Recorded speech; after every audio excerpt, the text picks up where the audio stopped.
awesome. I'm not really into Aquaman, but I know that Joe is, and he thinks that his lyrics are really clever. Oh yeah, Colt 45 is just a legendary song. Colt 45 and 2 zigzags, baby, that's all we need. I don't smoke weed though. There was a country artist that redid Colt 45 recently. You would like that one, Ed. Who redid it? Let me double check. I think Cooper Allen and Rashad. Rashad's like a black guy from Mississippi, and Cooper Allen. You know who Cooper Allen is. Do I? Yeah. Did you see what Adams is writing to you in the chat? No. Let's see. Oh, my size 46 panties on the stage. What the hell? Oh, Adams went hard at Raising Cane's today. He got a whole 6-pack of those chicken tenders from Raising Cane. I've never had Raising Cane's. I heard it's good. What? Raising Cane's is a staple in the South. You've never had Raising Cane's? You've never taken me. Because you're Why don't bougie. you? Well, but I don't really. Bougie. Because I'm bougie. I guess. I don't like chicken though.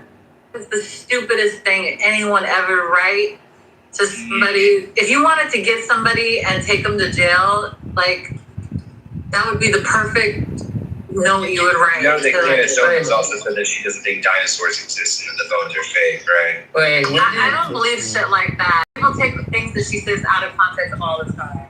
Wait, when did you say Nina was stupid? No, this is good. This is good. Are you guys talking about the Charlie Kirk debate? Yeah. Yeah, but Andrew, I didn't watch asking the in the debate, chat. I did watch the free trial hearing. Nina was asking Andrew why we left Saylico was stupid. I didn't hear Saylico. Not Sayla. Did I write Sayla? The debate was so good. I would never, Nina. Sasha. Oh, I see. The Sorry. debate was I so was like, good. Sasha not in here, so I assumed. Sayla, did you watch the Wilson? Yeah, Candace Owens slapped the beard off of Andrew Wilson. I just can't stand to watch either of them for more than 20 minutes at a time. I only have so much faith. But I don't agree with that, but I will say she did better than I thought she was going to do, because I thought it was going to be really bad. She at least made a few points that I thought were pretty good. I think she ended up giving herself more credibility. I don't think Andrew Wilson did what he claimed he was going to do. Yeah, well, it's weird to me that Candace Owens is like a Christian, because if she's going to have this mindset, she might as well try to debunk the resurrection of Jesus if you're going to be positing these like kind of just out theories, you know? No, it is. No, it's true. Like, we had more direct evidence. More direct evidence that Tyler Robinson shot Charlie Kirk than we do that, you know, Jesus That's not true. Show me your direct evidence. Show it to me. Let's go take a look at we your have direct confessions, evidence. we have texts and letters of him confessing. Let's go listen. Let's go look at the videos that you're calling direct evidence, please. Yeah, have I introduced you to my good friend Sayla? Yes, I believe you have. Let's go look at your direct evidence and see how direct it is. Oh, but Caleb. Okay, go ahead. Is this a replay or is this happening right now? Right. I can't see the room. Apparently, what is it? Apparently, we don't know how to update. I have Dunning-Kruger. We have Dunning-Kruger. What else? Well, we have Dunning-Kruger. Stuck in our empiricism. Yeah, when people tell us that like free will is real and possible, we just don't even acknowledge it, and we double down on our empirical worldview. And also, apparently, CM is stupid. What the fuck? I guess he went over there. He's like fucking. Let me see if he goes there. Hold on, I'm gonna play it back 1 second. Yeah, I'll tell you if I see him. Yup, of course he's there. Oh my god, play it. Maybe it was. And to be fair, I Yo, they're listening to this. so it could have been me. Exactly. By the way, Andrew, is it before you get on this as a tangent? What are your thoughts on James's PTR? Because I believe that is especially. Yeah, I think I was gonna say. Come on, that friction talk. About it, yeah. Oh, I have said something about it. I said that it was really, kind of weird. I don't know if they Yeah, and I said that it was seemed like projecting. And What's weird about it? Well, The strangest part is that between the two of them, there are 5 different hands that you can start. Yeah, let's start with this. It's a homosexual. Is this live? Peace. Yeah, It's live. fun. we need No. I was saying that was the He needs to break up with John Lee. He's gonna break up. But, Like, is this a replay or is this live? It's live. oh no. This trial has taught I me. want to go Oh, be you're part of breaking up, this Andrew. team. John Lee is married. It must be the Israeli I government said trying John to Lee. take it Yeah, down. exactly. This trial has taught me how much people go off of hearsay than actual, like, what they Abby know. left the room. Like, this trial and what This is Candace very- Owens said, when people come back and they say things, I now know how much people Sales just breaking go up off now. of, like, a clip that they saw. I'm kind of like happy for Abby. Andrew, But back. sometimes I feel like she doesn't take this shit too serious. Sometimes Sometimes like she's so desperate to try to like fit in. I know his thoughts. Not y'all. I was just saying, for one, John Lee It's Andrew as well. John Lee Okay, is married, and it's a gay. It's a gay PTR, and John Lee is married, so it's kind of weird, you know. And then he's kind of he's got to send like a rainbow flag, as though we're not just gay, but we're advocating for. And also a trans flag, so I don't know which one of you is trans in the situation. And also, John has 2 right hands, so what do you make Oh, of that's that? friction. Come on, friction And two right statements, feet. bro. I think that's actually his thing. Hey, there's nothing wrong with having is he red allowed? hand. It's more evidence that James. It's just more evidence that James has become more. Oh god, this He's basically the degenerate atheist, right? by doing this kind I of think that's what you're saying. Use the Arabic word for brand. Andrew, when they were doing this last night, atheist. when they were doing In this fairness, last night, Roger did confirm that most of the philosophers are actually, not most, but of course, are actually quite degenerate. So, it was interesting in philosophy. that's But is that I was- problem? you know that Andrew, last night when they were trying to say that they're saying there's some elements of you, Andrew, that might be gay. I defended you and I said, I don't know what you guys are talking about. This sounds like this thing that like non-believers do, where they kind of like secretly are hoping that Christians are gay or something. Yeah, they'll homophobic one to gay. That's just funny. It's kind of weird. It's kind of weird how, like, all homophobic Christians real. It seems kind of weird how all these like very famous homophobic Christians all just end up being gay, right? Like, that is Yeah, kind of that's like, actually- Well, I don't know if that's true. I mean, that's science because of projecting, and it's like, I bet you anything. I bet you anything. Steven Anderson is not gay. I don't know about that. I'm not confident that he's not. God. Oh, I'm very Have you seen his haircut? Dude, I don't Yo, know. look. it's like you got the gay accent. That's like the window times to know that you're not Oh, gay. yeah. This is massive coat. It is. Oh, what do you look up a list of like Oh, famous yeah, anti-gay Christian yeah. like Welcome. crusaders who like ended up being gay or like having like Yeah. male prostitutes like you know having sex with male prostitutes. Let's say, Yeah, let's say out of over 2 billion Christians, that there's like 359 Yeah, exactly. million anti. No. I don't play that game. And you can pull up a list of 12. No, I I'll don't play tell you, that. I don't think they saw your It's the- message. Can you go back? I can't go back. It's live. No. I'm DMing Abby. I thanked her for writing in the comments that we're listening. By the way, it actually is true. They've done these studies that people who are like rabidly anti-LGBT, they are more like people who are like literally like violent or like they think they can kill gay people or shit like that.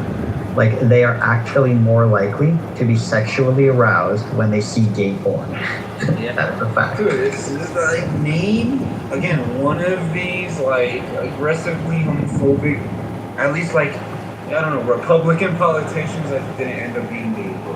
Right. Again, like all of them. Because think logically, right? Like it's so obvious. Like let's say you are truly not gay, right? You do not get turned on by watching guys have sex at all. Then you'd have no issue watching guys having sex because you'd almost laugh at it. It would be like, oh, okay, whatever. It doesn't do anything for me. But if you're like kind of gay and it makes you uncomfortable because you don't like the feelings you're getting, yeah, of course you can. Guilty. So funny.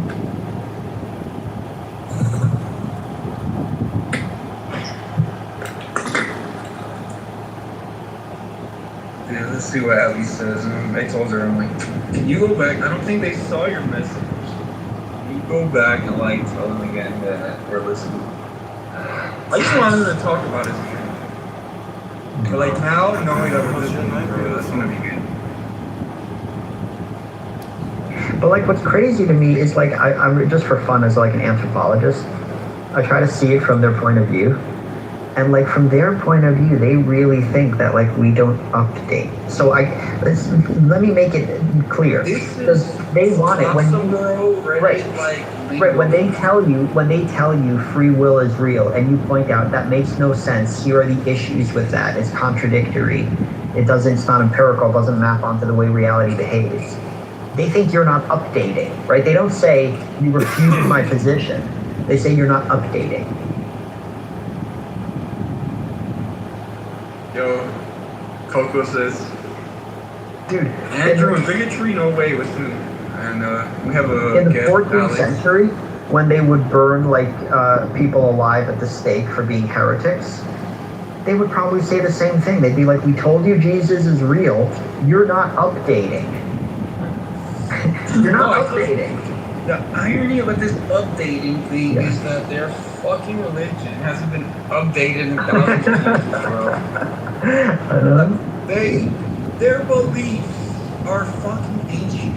Every accusation is an admission. It's pure projection. Yeah. It's hilarious. But it's scary because what's scary is like, this is truly, you're seeing in like real time, this is the way people remain delusional. Like from their point of view, they feel like they like gave it a fair shot. They feel like they looked at different worldviews, they talked to different people, and like this is the truth now. And they don't realize they're completely fucking delusional, and that's scary. I told you, it's like this kind of group think where like they surround themselves with other like fucking like crazy believers, and kind of normalize. It's like we were in like a truly rational society where, you know, like this shit was fringe like it should be, and people like rightfully got called out for most of this bullshit. Like dude, people would be like embarrassed to say this shit. But oh, I know, and he said, fucking Milith was very talkative today. Milith was going like, it's crazy how they see themselves as some like golden adorned Adonis. Golden Adonis. Right. When everyone is telling them they're a leper. And who's telling us we're lepers? Sasha and Bob. Like Sasha and Bob are like some of the smartest people I've ever met in my life. I cannot believe he said it with a fucking straight face. It's crazy. But like the conviction in his voice, bro. Like he's serious. Sasha. Yeah. Wow. Sasha. Literally the two most toxic fucking people in that room. Hello. How are you doing, boys? Okay, you got followers. So. It's like seriously, sometimes I let people on.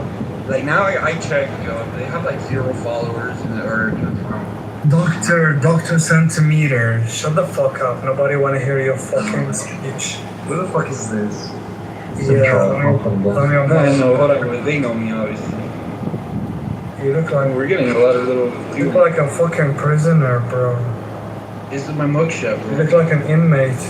His mugshot, don't cross them. He's a fucking big time You know what cartel. Sicario is? Yeah, I do. They carry the little daggers. Those are- Do you know what a Sicario is? Yeah. Oh, Is that's that one of my Medellin favorite cartel? movies. That's one of my favorite movies, Sicario, with Emily Blunt. One of your favorite movies? Oh shit. I'm talking about the ones in real life stuff. No, that's where you live in the ghetto, bro. Over here, we watch cinema, we listen to music. I live in Miami, dude. Jim doesn't live in the Miami, ghetto. same He's shit, bro. That's the he's got a fucking man. biggest ghetto in the He's got world. a compound and he's got a mansion surrounded in his compound. Yeah, I'm not gonna tell more about your life. It's a moat with like alligators Yeah. and then like a courtyard with tigers. Yeah, Sam's like big time. Seriously, my dad did work for Fred's. Are you sucking the inmate sticks? It's like Pablo, dude. Pablo fucking, I mean, I'm not gonna lie, he's a fucking like legend, man. He fucking, was so powerful. This motherfucker, he agreed to turn himself into the good. Meaning, I like, look. I like, hold on. What's the verse? I like white Me people. as in me? Yeah. Oh, was it Ann? Was it Ann? My bad, I might be wrong. Yeah, I Okay, my bad, me. I apologize. But no, I mean, I like white people who stand on business about, like, you know what I'm saying? Like, I don't like white people who don't pretend with me. That's what I don't like. Wow. We don't either. That's white people don't either. I mean, that's like you know, do you, like, people like you like, pretend to be like, he's not really Dominican. He tries to be Dominican. Like, What the fuck are you talking about? This guy is so Look, like I said, okay, do you respect that guy? The guy that pretends to be Dominican? Do you respect that guy?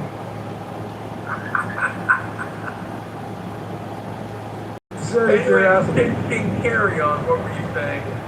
yeah, no.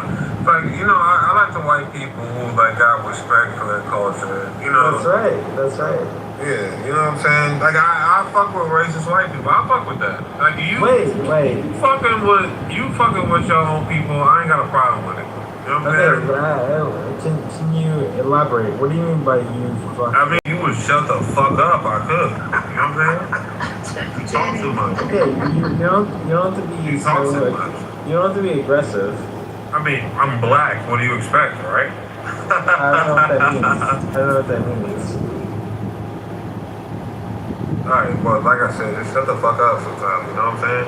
The most high gave me 2 ears and 1 mouth for a list. Okay, for a reason. I accept your apology. Apology. Yes. Imagine me apologizing to a white person. Are you crazy? Well, you should apologize. Right, brother. I hear you. Well, I'm not your brother. It was a euphemism, bro. Don't take it literally. Well, don't laugh at me. I mean, I'm black. I speak colloquially. You know what I'm saying? David's not white though. He's Peruvian, I believe, and he kind of looks like one of those guys from Love on the Spectrum. One of the like heavily autistic. That's disgusting. Yeah, he looks like. I gotta imagine a person talking about you like that. That's crazy. What the fuck? But yeah, nah, man. I ain't got like, you know. Look, white people conquered the known world, so obviously they were good at something. You know what I'm saying? They couldn't. What do you mean? Now, let me ask you a question. Are you gonna just interrupt anytime anybody says anything? Probably. No, you can ask me a question. I mean, I'm not gonna ask you nothing. For what reason do I need to ask you something? I mean, I do have a PhD. I don't care. What does that mean to me, bro? A PhD in what? Mathematics. And wait, where did that get you? I mean, I'm not gonna say how much money I make, but you know, it's working out well. Brother, I didn't graduate high school. And I'm a millionaire. You're not. I'm a millionaire, and I didn't graduate high school. Well, so what does that mean? $1 million. I work for Tesla and didn't graduate high $1 million school. is not that much money. So. Did you just say $1 million is not that much money? Yeah, that's true though. It's not that much money. I don't know. Maybe you like $1 million. Hey, let me ask you a question. Hey, how much money do you have to make in a year? How much money do you have to make in a year for you to be a 1%er? Oh, that is good. I'm not gonna answer your question. With all due respect.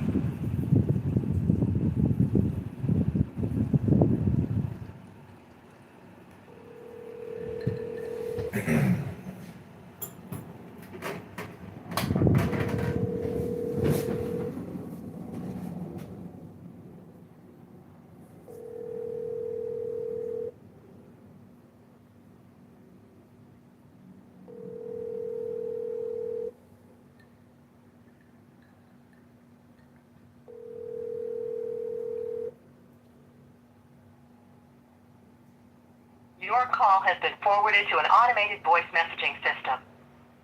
4-1.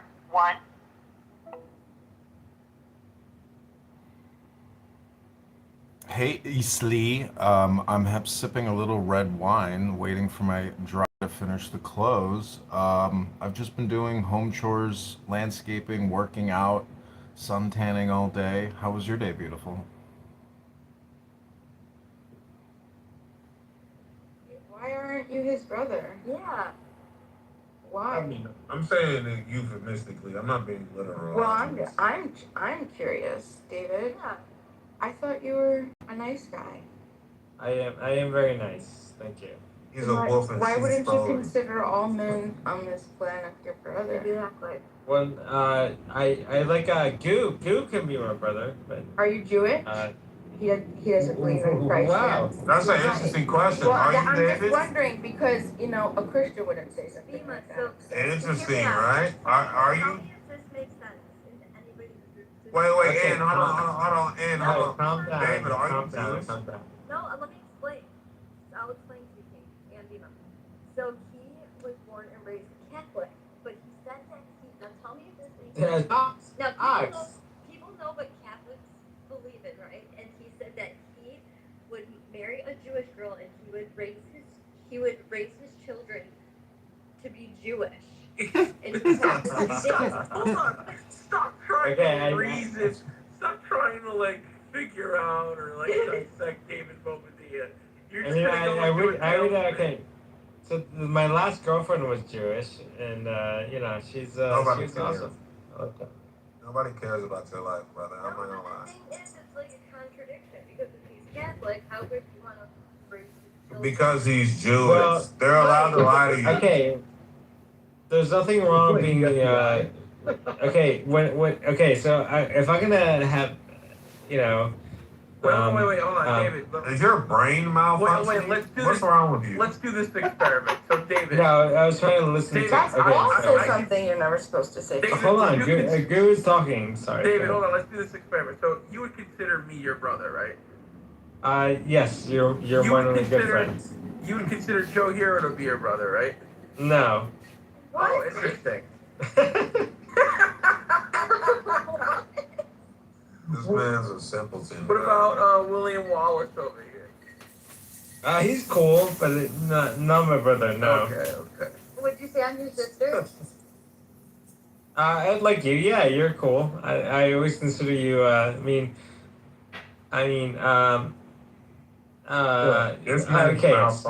Maybe. You're an idiot, aren't you? But I would say gun to the head. I would say yes. Okay.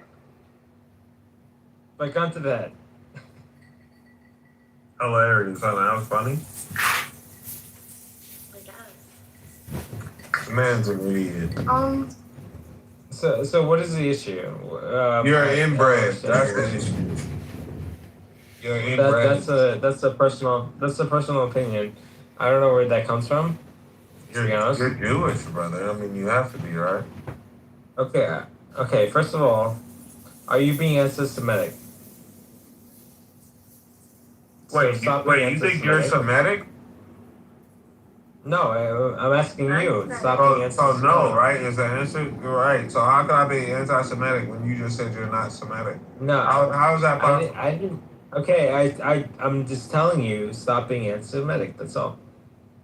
I'm Semitic. You're an What happens? Whoa! Don't call me the N-word. Don't call me the N-word. The N-word.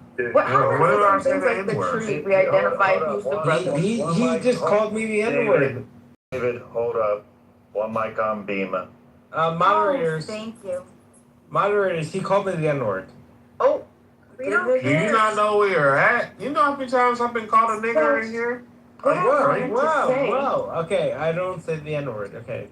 Nobody cares. You're Jewish. David, you're an interesting I'd rather be character. called the N word than deal with a Jewish person. Okay, but I'm not Jewish. Okay, so I don't know where that comes from. You are.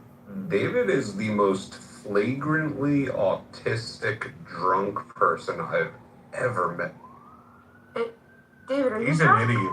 No, he's not drunk. Are you drunk? Yeah, I don't know what that means. What does that mean? I don't know. It means You're a when simpleton. you That's what get that's what drunk, your autism becomes First of all, I'm not a flagrant. simpleton. I have a PhD in A mathematics. PhD and you're still retarded. Okay, I just have to say that a Well, first of all, PhD we in don't say the mathematics R is not word. We impressive. don't say the R word. My brother's fiance has a PhD in mathematics, and I think she's Well, so dumb. yeah, Like, my friend's fiance. I'm just kidding. That's not nice. I'm just kidding, David. Well, I mean, like, I was telling the truth, but I was surprised that she had a PhD. I was just like, wow, you must save all of your rationality for just numbers. You're an idiot. See what I'm saying? But David sounds like a nice guy. But what I wanted to say was, I remembered what it was from. Oh, look, 11:11. Yeah, It but was at least you don't say the N word. This guy is saying the N word. That's not appropriate. David, Bobadilla, have you heard of the book of Verbal Judo? Well, anyway, there's 11 things that they're never. Favorite books. Go ahead. Yes, this is where I got it from. And so we did a replay, one of Monica's famous replays, for you haters who hate her replays. And we went over the things that you're not supposed to say in a conversation. One of those things is calm down. Another one that I heard tonight is, what's your problem? Another one is speaking in universals, like, you never, you always. I know, it was written by Jerry Jenkins, or George Thompson and Jerry Jenkins. So my therapist, like when I talk to my therapist, but wait, there's like more. She always said, I'm sorry. So there's others. Hey David, do you know what Johnny Kruger is? Hold on, wait, let me get through I'm this. sorry, go ahead. Say again. So yeah, I was just gonna say, like, really quick, like, you know, when I talk to my therapist, who I'm gonna see her on Thursday. Is it Dr. Cap? Nobody gives a fuck about you. Like, what the fuck? No, but I was gonna say, like she, you know, makes me realize, like, with all due respect to people in this room, there's some very not nice people in this room. Look at you can't even think. David, are you? Well, I'm trying to be nice. You have a PhD and you have to listen to a woman about your life? David, have you slept with your therapist? I mean, yeah, my therapist is a woman, yes. But, okay. No, how dare you? No, of course not. You fantasize about sleeping with her? No, of course not. Does she fantasize about sleeping with you? I'd like to know those questions. I mean, you have to ask her. I mean, I don't know. I don't know your therapist. Definitely not. I can tell by the way. No woman to be with you. know, with all due respect, you guys are being very inappropriate. No, we're gonna start debating Jung versus you know, versus Freud at this point. So that's when like you know, when I was in the room earlier today with my Jewish friends, and we were talking about oh my God, you lose PTR. This is the real photo of David Goldman.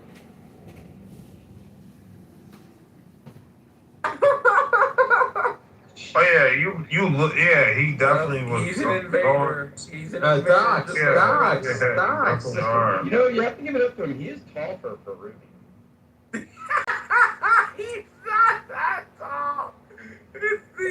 How many Peruvians have you met? They're really small. It's like an altitude thing. Okay, now you're being what do you call that when you're you know, you're assuming things about people. Dude, I probably know more Peruvians than you do. How dare you? I mean, I'm just saying. It's the truth. It's fact. I mean, you know. Okay, I'm not gonna brag. This man's an idiot. I'm not gonna brag. You take too long to think, okay, bro. 1 second. 2 seconds. Where's the white people that can think? Give me the fuck. Like, what the fuck, bro? Okay. Now everyone's white now. Where did that come from? Okay, but are we ready for an intermission? Yes. Yes. David. Interrupt. No, David, thank you. Just no, hold on a second. No, 2 seconds. No, For the record. hold on, David. We're breaking for an intermission. We'll come right back to you. It's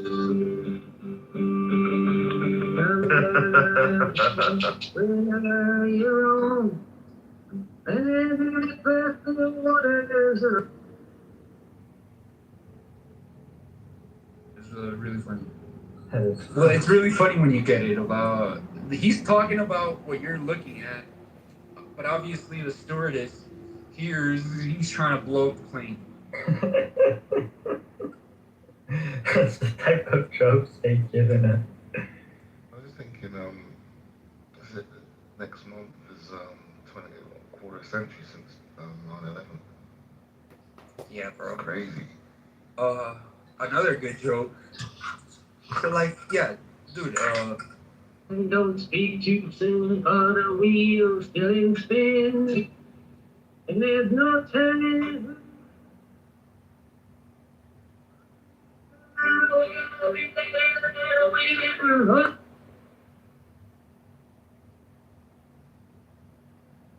Still every whisper of the wind, So like a flame, straight and unstirred, burn up thy being in one word.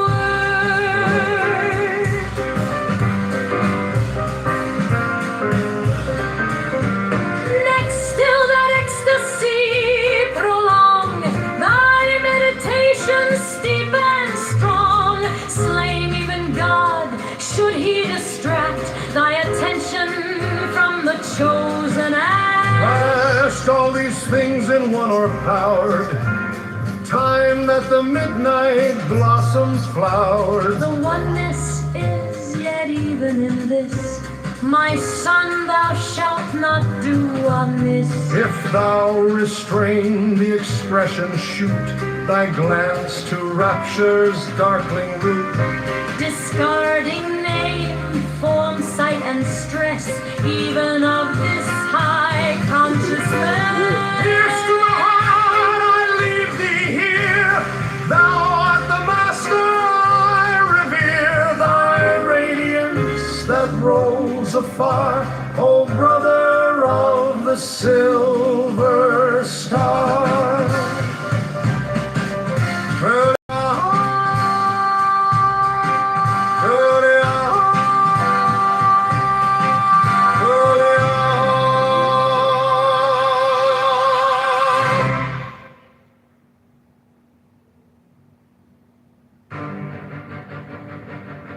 There is one light of the sun, though it is distributed over walls, mountains, and other things instead of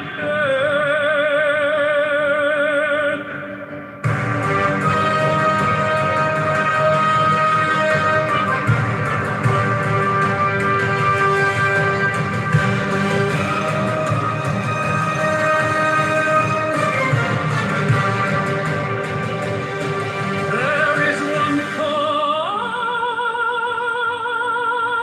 common substance, though it is distributed among countless bodies which have their several qualities. There is one soul, though it is distributed among infinite natures and circumspections. There is one intelligent soul, though it seems to be divided. Now in the things which have been mentioned, all the other parts, such as those which are air and substance, are without sensation and have no fellowship. And yet even these parts the intelligent principle holds together, and the gravitating towards the same, but intellect in a peculiar manner tends to that which is of the same kin, and combines with it, and the feeling for communion is not interrupted. Men, thou hast been a citizen in this great state. What difference does it make to thee whether for 5 years? For that which is conformable to the laws is just for all. Where is the hardship then, if no tyrant nor yet an unjust judge sends thee away from the state, but nature who brought thee into it? The same as if a praetor who has employed an actor dismisses him from the stage. But I have not finished the 5 acts, but only 3 of them. Thou sayest well, but in life the 3 acts are the whole drama.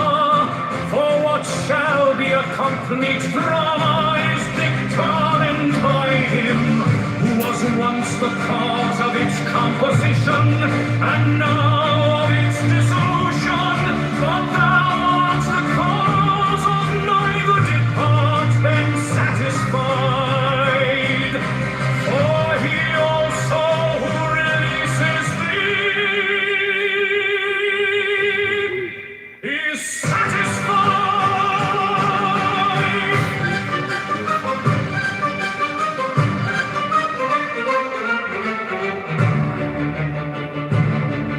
When thou hast seen Satyr and the Socratic, think of either Eutychus or Hymen. And when thou hast seen Euphrates, think of Eutychian or Silvanus. And when thou hast seen Alciphron, think of Tropaeoporus. And when thou hast seen Xenophon, think of Trito or Severus. And when thou hast looked on thyself, think of any other Caesar, and in the case of everyone do in like manner.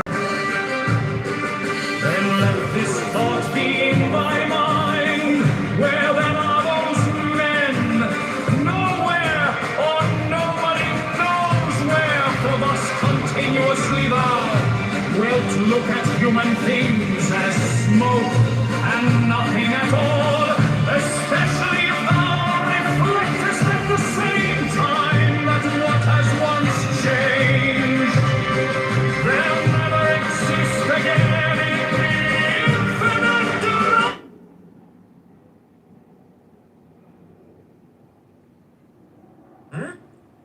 You said you're rich. I'm a millionaire, brother. A millionaire. Million is nothing, especially in California. To get that dirty ass wig on top of your head, nigga. Okay, you're wearing a fucking lace front. You're literally wearing a fucking lace front. Like, where are your hoop earrings? Like, are you okay?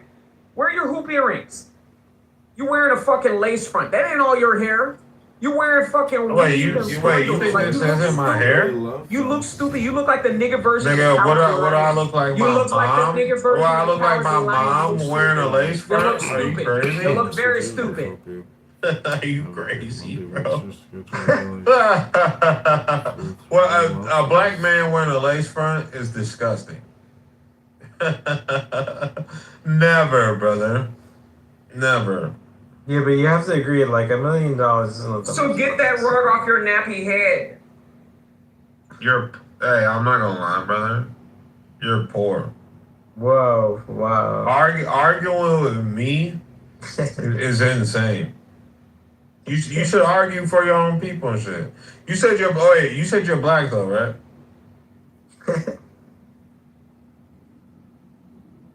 Damn, it got quiet in here. That's crazy. Imagine having a balding nappy wig on top of a balding nappy head. That's crazy. That's crazy. You got a whole balding nappy wig on top of a nappy. That's why I told you, you look stupid. You look like the niggerly cowardly lion. Did that hit like you thought? The nigger version of the cowardly lion from Wizard of Oz. You look stupid. You should put your bows in your hair and put on some hoop earrings. You said I look like the what? Yes, you look like the nigger version of the cowardly lion from the Wiz. That's what you look like. Oh, Okay, with a the crescent black, curls and a lace front. That's what you look like. You look He stupid. actually might be. You look stupid. You look stupid. You need to accept the fact Imagine that me you're caring old. about it. Accept the fact that you're old. You're over the hill. You don't need to stop acting like you're young. You look stupid. Who said I'm young, brother? I'm 31 years old. Who said I'm young? Well, you look like shit. You look like you're 30 years old from 90. Like you look like shit. What do you mean? Hey, you up on Clubhouse worried about other people. You look like shit. Nigga, I'm never on here. Wow. Put it like you were this. on here in Woke's room the other day, weren't you? Yeah, you don't. Yeah. I get on here when I'm fucked up every once in a while, like every couple of months. Hey, yeah, calm down.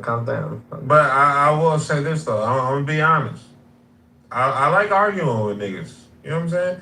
But every once in a while though, I disappear. Like I got invited to this app, bro. You know, like I was on here when this app first started. I don't spend. All right, calm down. You said what?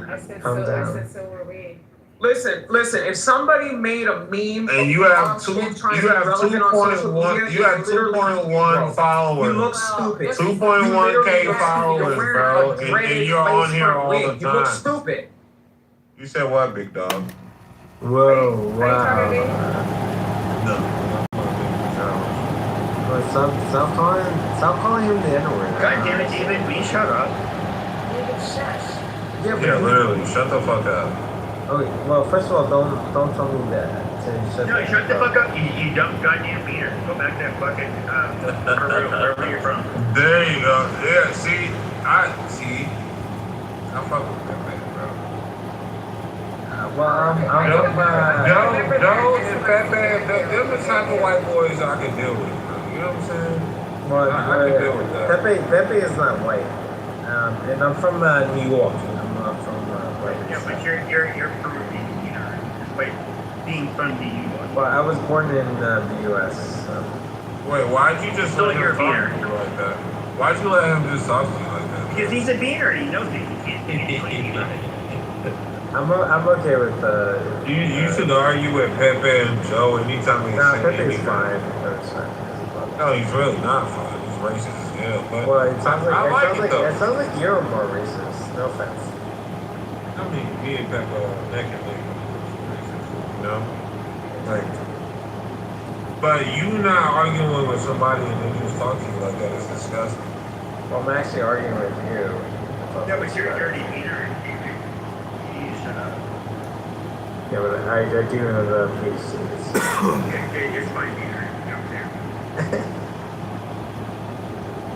Wait, are you a millionaire? I'm not gonna answer that question. He's a trust fund. There's nothing wrong with being a trustee. In other words, he hasn't earned the money his family owes. Exactly. Imagine me trying to argue with you and you inherited your wealth. How dare you? What did you do for your wealth?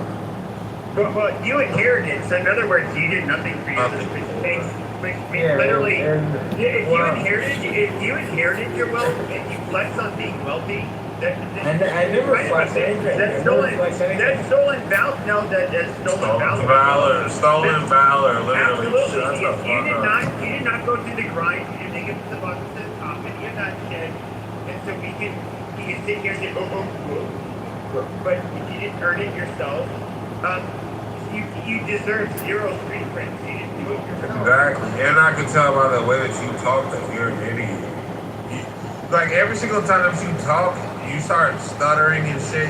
Your brain doesn't even compute at the rate that it should. Shut the fuck up. What does it even mean? So you don't know what the word is. You're an idiot. Like that? My point. Watch it out. He's too drunk. He's too drunk. I mean, I'm drunk. David Bobadilla, you know, I understand. It's like, you know, you live the soft life, your parents. You think you're cultured because you have parents who can afford shit that they earned and afforded to you, but you could not afford to yourself, and that's the reason. No, that's not appropriate. But it's a reality. Like if you are somebody who it lives off of your family, but you did not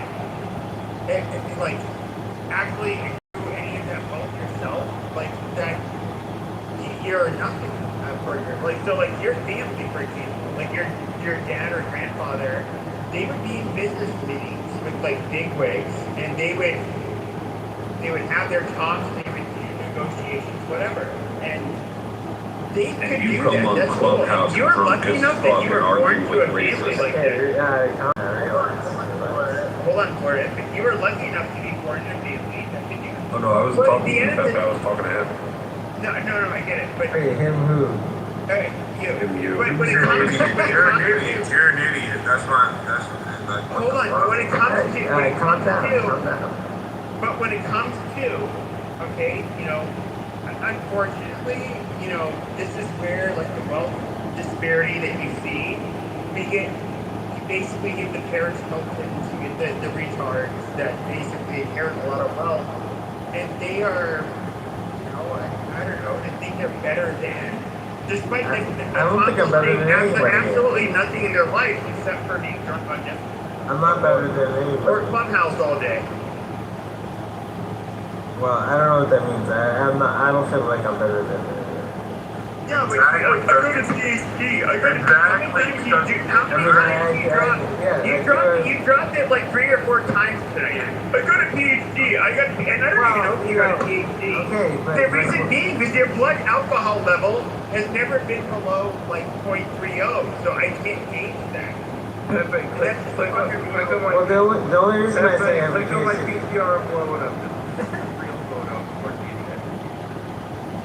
Yo, Wallace, I'm blocked from that room now because of I'm so fucking whatever.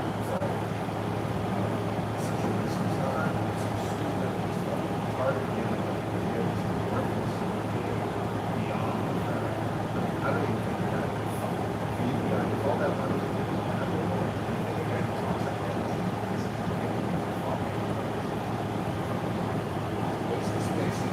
He's on the way out, Wallace.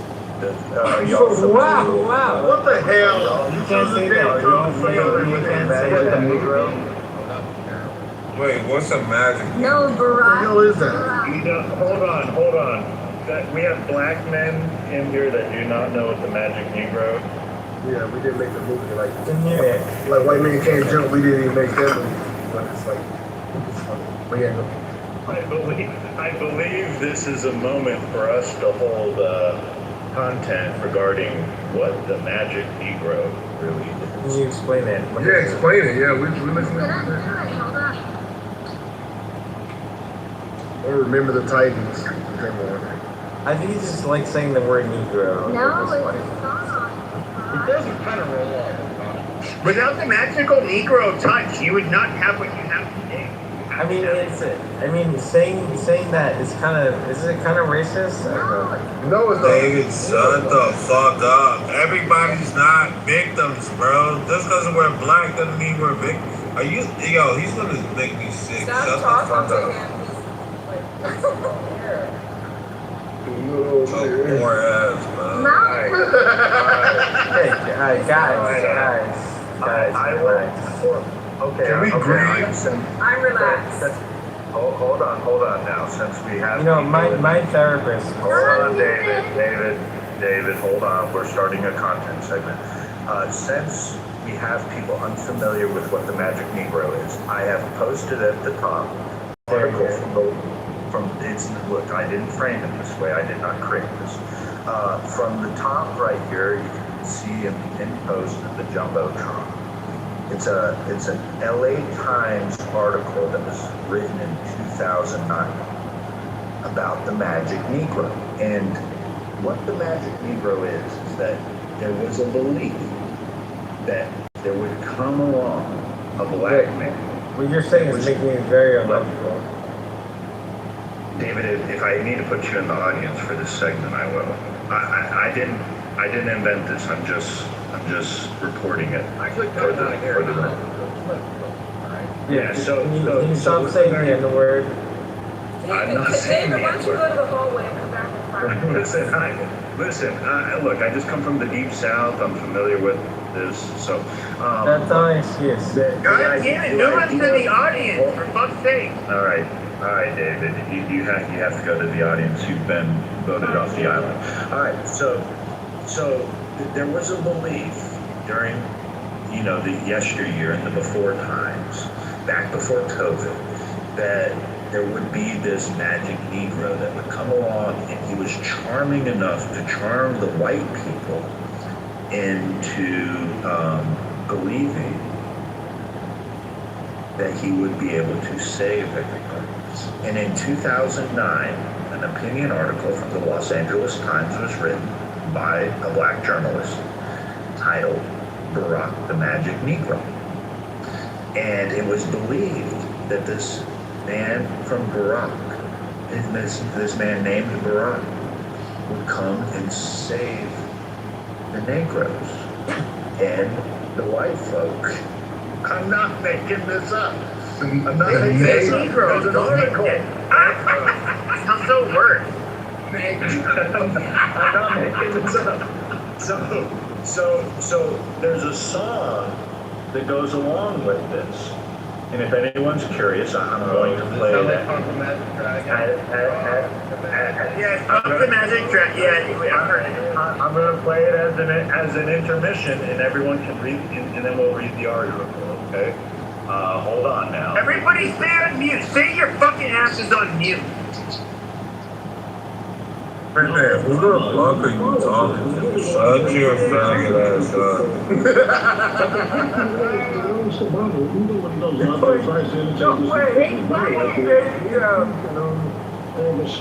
Be down for the struggle. Hold on. I need one mic. That's Sharpton's Blackberry. Is that Hillary Clinton? Now keep in mind, this is David Blackberry service in Blackberry. Friday was a bad day for Blackberry on Thursday and Friday. I think I lost mine. Well, I lost mine on Saturday. Last Thursday, there's the black dialect for the urban national network and so forth. Let's go back to March 5th again. This is Selma, Alabama, and this is Obama talking about having been in Selma before. The site of my conception. I am the roots of your labor. I am the offspring of the movement. So when people ask me whether I've been to Silver, I tell them I'm coming home. Okay, so she's trying to illustrate here, hands down for the struggle. And in this next bite, this is at the National Urban Network, Obama says that he shouldn't get black votes just because he's black. I should not get the support of African American people simply because I'm African American. I don't believe in that. That is not what America. You better change your attitude, because Hillary certainly thinks that. I mean, that's exactly what Hillary did. Guess what patched it up, folks? I guess Sharpton and Obama patched it up, since Obama showed up at Sharpton's big meeting.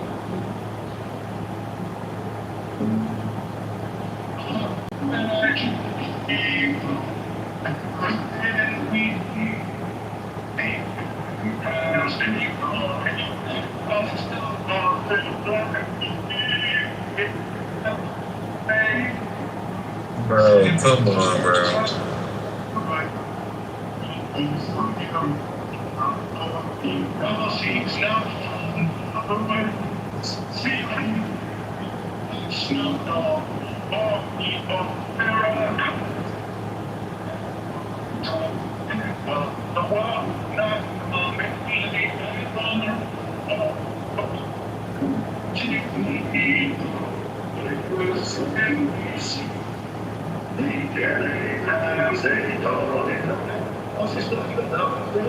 Alright, bro, what are we doing here? Morning.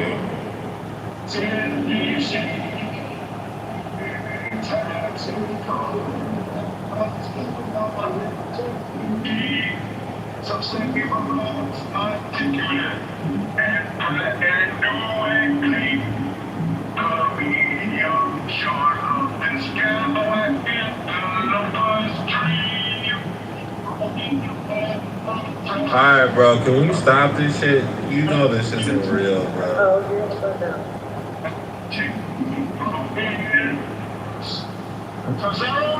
You can't even hear what he's saying. It's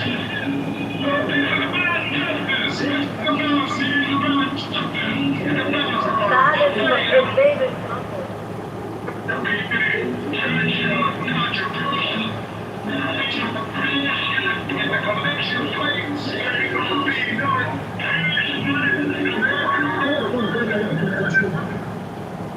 Now, why would the LA Times frame Barack Obama? Because it was really muffled, you couldn't make out the words.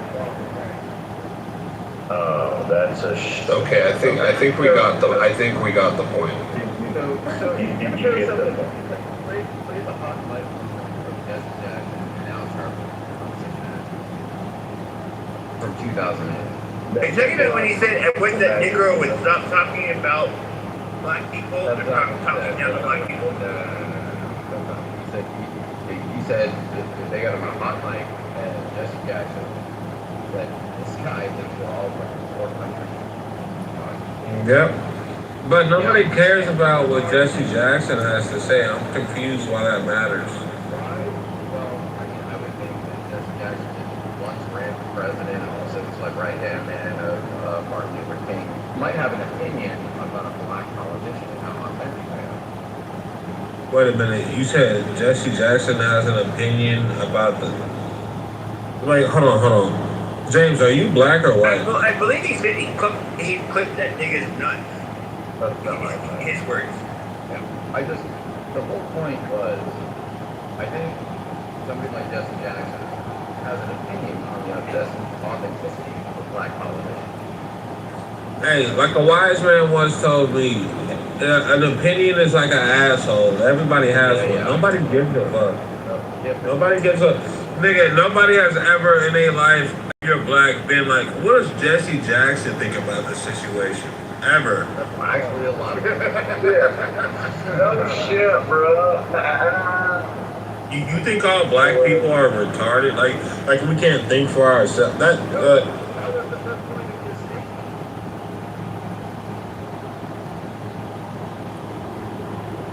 ain't gonna lie. I don't know who the... you see, this is the problem, is nigga... People, y'all act like just because they're supposedly you're supposed to speak for black people, we're supposed to listen to them? Is that what you're saying? Black is very universal. Exactly. I believe we're comfortable with so many people. Like, I look at the communities, there's all the places on the planet that these different colors were, running, dark black and dark brown. You see that they're all over the planet. So it's like it's a misnomer, definitely. Like it's just like saying, hey, if you're European or Caucasian, it's all Caucasian. All of them are Anglo-Saxons. No, they're not. They're diverse. Yeah. Some of them are Jewish. Would you say in the United States, which states would you say are like most cultural?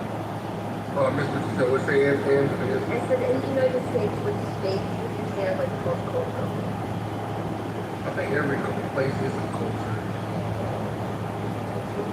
Yeah, that's a very weird thing to say. You're talking about The high population states. I The high think she population really, states. when she Like said Texas, cultural, she meant New York. Oh, like black people, whatever. I don't get that stuff, man. They say that at our church. They say it like like white church. They say culture. Like culture. Everything we're doing is culture. And some of the things y'all are doing is actually coming back.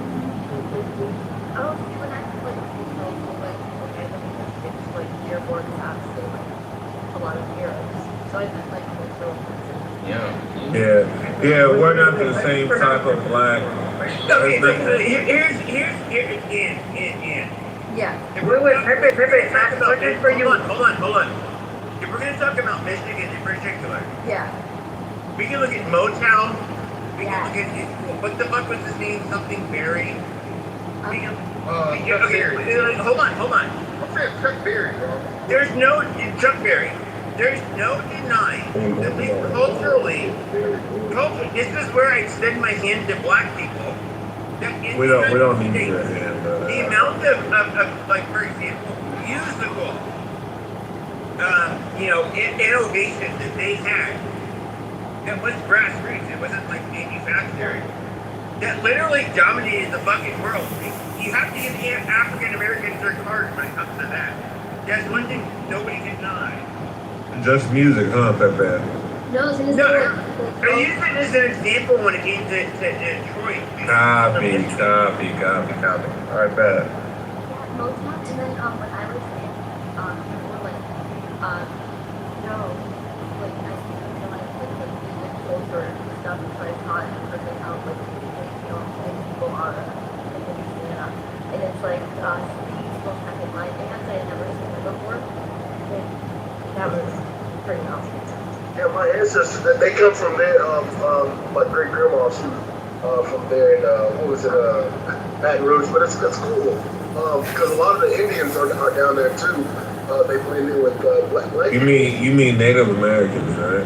Native Americans, yeah, basically. Yeah. I mean, we use different techniques. I don't know why we do that, but it's just. Was it Drew Brees? Drew Brees was one of them, right? No.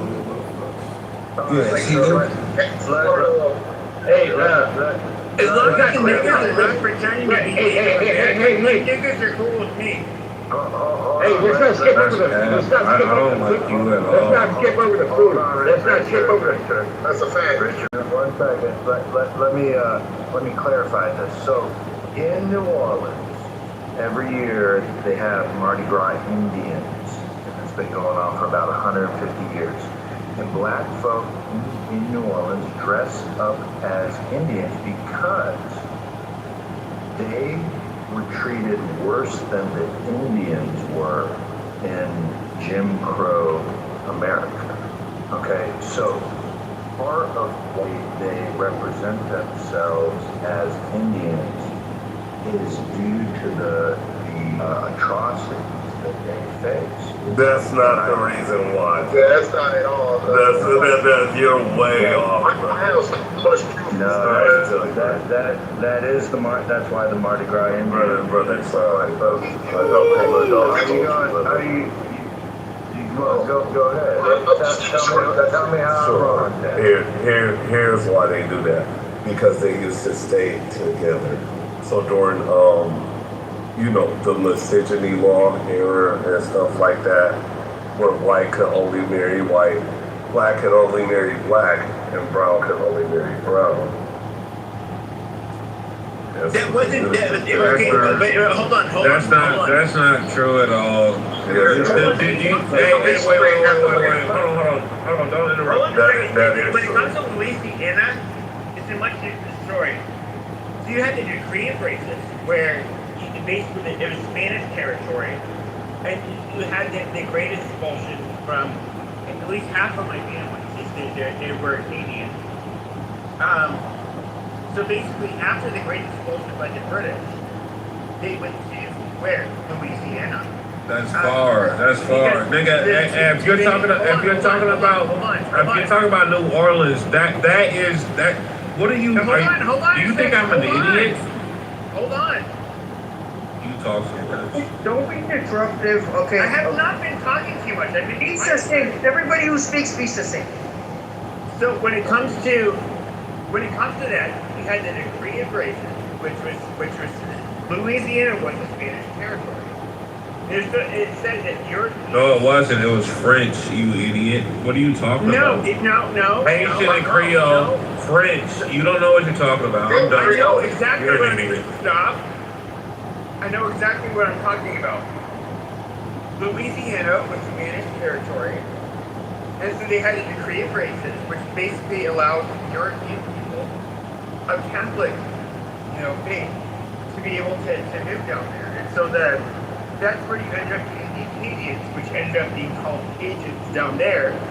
And they did have like a rather strict classification, much like the Spanish did, whether you were a quadroon, octoroon, you don't know what you're talking about. You're just talking. I absolutely know what I'm talking about. He's half right on it. Yeah, exactly. So when it comes to like the Spanish had mestizo, castizo, they had mulatto, they had all of these things. What? The Spanish literally had a classification system. The French did too. But the reason why when we see it ended up becoming like dominated by French people was because of the creative races, where European people of Catholic descent, which at the time, when you look at Canada, when the British ended up taking over and saying you guys have to leave or we'll kill you, a bunch of them ended up in Louisiana. You think I'm an idiot, don't you? You're just talking. Shut the fuck up, Pepe. You don't know what you're talking What did about. I say that was wrong? Everything you just said was wrong. What I'm saying is something that would be taught in grade. Like it's not. Pepe, he's got a moldy fucking wig on. He don't know what's right, Pepe. He got a moldy fucking wig on. Like, what are we talking about? Hey, okay, there's too much He got a moldy hostility. fucking wig on. Like, I mean, y'all supposed to be making sense with a person that has a moldy fucking wig on. Go zoom in on his shit. He got mold on his fucking wig. Like, I mean, y'all supposed to figure out the meaning of life from this nigga? Like, y'all, like, this You need to replace your wig. Right? Like, I don't know why you're not on top of that. Man, you see that shit? He got mold in his fucking wig. Like, this is crazy. Replace your wig, nigga. What's up? Let me check. Does he have mold in his wig? Does he? Can any lady confirm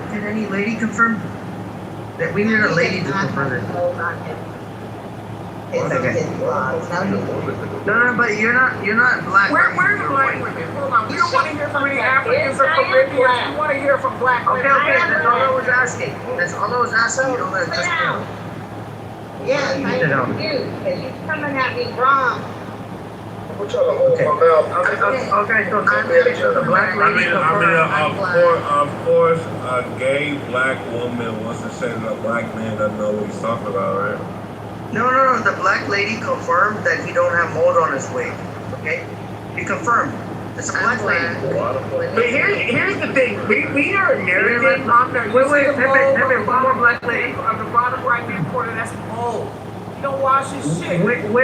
We have one more black lady. Hold on. Let her give her opinion. Ona, tell us your opinion. Does Pepe have mold on his wig? I just looked at the picture. Yeah, does he have mold on his wig? I wouldn't call it mold, but it does look kind of crazy. Yes, we can agree that shit don't look it's mold. We can agree. I don't get that bad hygiene. You're sitting over here trying to discuss politics. You can't even politically discuss your fucking hygiene. Like, what are you talking about? Bro, come up in here with a dirty ass wig talking shit to us. But I don't get. Are we gonna be niggas and crackers? Yeah, no. I argue with. Gonna be a motherfucking nigga tonight. Hold on, night. You can be niggas. That's fine. But let's. Hey, I argue with white people. I don't argue with gay black dykes. That's what I don't do. Okay, but okay. Do we Shut up, want it man. to I'm be? not talking to you, pussy. Do we want to be nigger versus cracker tonight, or do we want to be American versus non-American? What kind of energy are you guys on? My team. I don't even know Doctor, don't forget. You're behind this nigga, right? You're behind this nigga, though. Hey, I can't Shut up, dyke. Shut up, I can't get behind no dirty moldy wig. Who cares? My wig is dirty and my hair is stank. You're a gay dyke. You hate black men anyway. You hate black men anyway. You hate black men anyway. You hate black men. Hey, Joe, are you really gonna go for that? That guy Pepe just called us some niggas, bro. Yeah, she not paying attention, bro. She don't care. She hate black people, bro. You going to bed with a dirty wig on. That's crazy. You talking about being dirty, but a white man just called us a nigger, and you don't care. Your dirty wig and that dirty face. I'm gonna make some pussy. What the fuck is going on? Just let it happen. You got Bro, Black lives matter, bro. Black lives matter. Don't correct me there. Just let it happen. It sounds like what they want to happen. It sounds like what this black man. You black monkey bitch. It sounds like you want to go against the whites. Is that what you want to do, you nigger bitch? Suck the fucking dick. Is that what you want to do? You want to make this into a black versus white room? Is that what you want to do, nigger?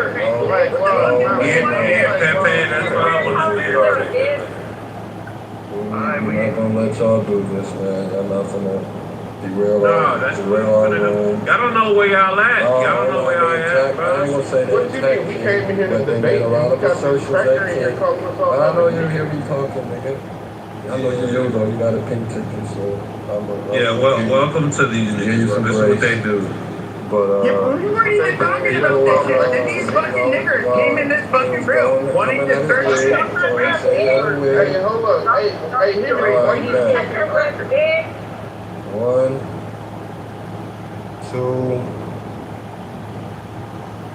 My favorite number is 3, so anybody else want to interrupt me just so I can hit the 3, I'll appreciate it. Hurry up, nigger. Okay. So some people. No, don't move down, bro. So I want King. If King wants to have the last word, he can have the last word. And we're gonna go back to what the hell we were talking about. Or we can go back to what the hell we were talking about. Yeah. I'll say this, bro. Like I told her, bro. Like she's sitting here trying to argue with me about some dumbass shit because she's gay or whatever. I ain't got no problem with that, bro. But my problem is not with you. My problem is with our enemy, bro. So you can talk to me crazy all you want to, but never forget that the white man. You see what the fuck? You sitting there trying to be with him, but he don't. The white people don't give a fuck about you. The real race. That's why I told y'all the real racists don't fuck with y'all, bro. They don't give a fuck about us. I don't know why you trying to argue with me. Like I don't give a fuck if you gay. You want to be whatever the fuck. You can do whatever the fuck you want to. But when it comes down to us, I'ma die and be about us. But you sitting here trying to argue with me and do some weird ass shit. The white people laugh at us by us arguing about that. That's what I'm saying, bro. You talk too much. Period. That nigga Pepe, you saw what he did. He sat there and pretended with you for a little bit, and then instantly got on your ass. They don't respect us. When you do, yeah, but that's what we call nigger He got negotiating. the last word. He said he was going to say his piece, and that's it. Okay, but that's He nigger didn't say Pepe, negotiation though. right It's like here. this. Now I have to let Pepe speak on it. Stand that He was around name me, up. bitch. All I'll say is I agree with King 100%.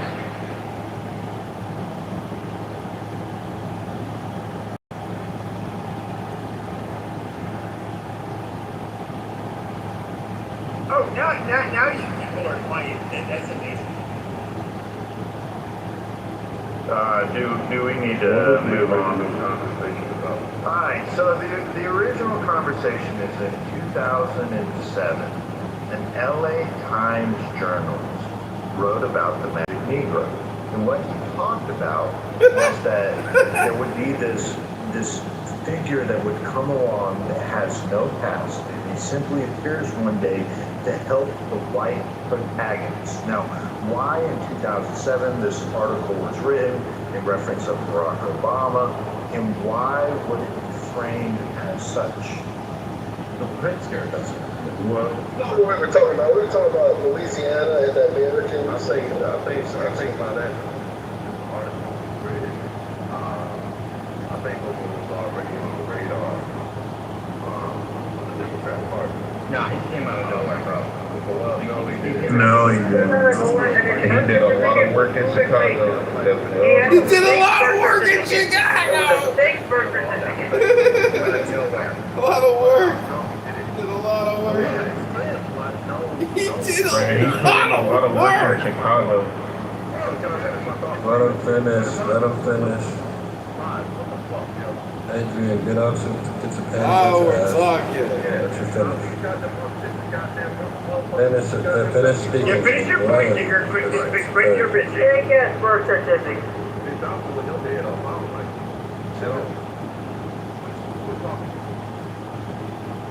But anyway, by the time that article was written, Take the word. was already on the radar. He had already been on the radar for He's on a radar system for 3 years of doing hard work. This is where he made his name. This is where Stalin, okay, in 2004 at this time. Now, mind you, he was only in the Senate for 2 years before the first Clinton run for president. By the time he jumped into the presidential race of 2007, well, Barack Obama was already named, and he was a rising He was a rising star. He didn't come out of nowhere, as opposed to came out of somewhere.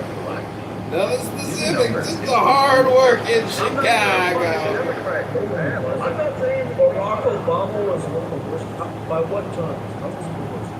He was not even born in the United States, and that's where the conversation needs to start. Listen, he was. You want me to break it down? Break it down. That's not what it is that made it huge. Listen, he was the most consequential president of anybody. The Affordable Care Act was passed. Okay, you can argue it's terrible. Can we keep it in context of 2007 of the article? Listen, the Affordable Care Act was the most consequential piece of legislation that has ever been passed. Are you serious? 100%. Who's talking right now? Who's talking? Who's talking? The Affordable Care Act is the most important legislation and spending package ever drafted by anybody. That's that boy from Nepal. That boy from Nepal. Bankrupted the country. That boy from Nepal. I know you're not American talking like that, bro.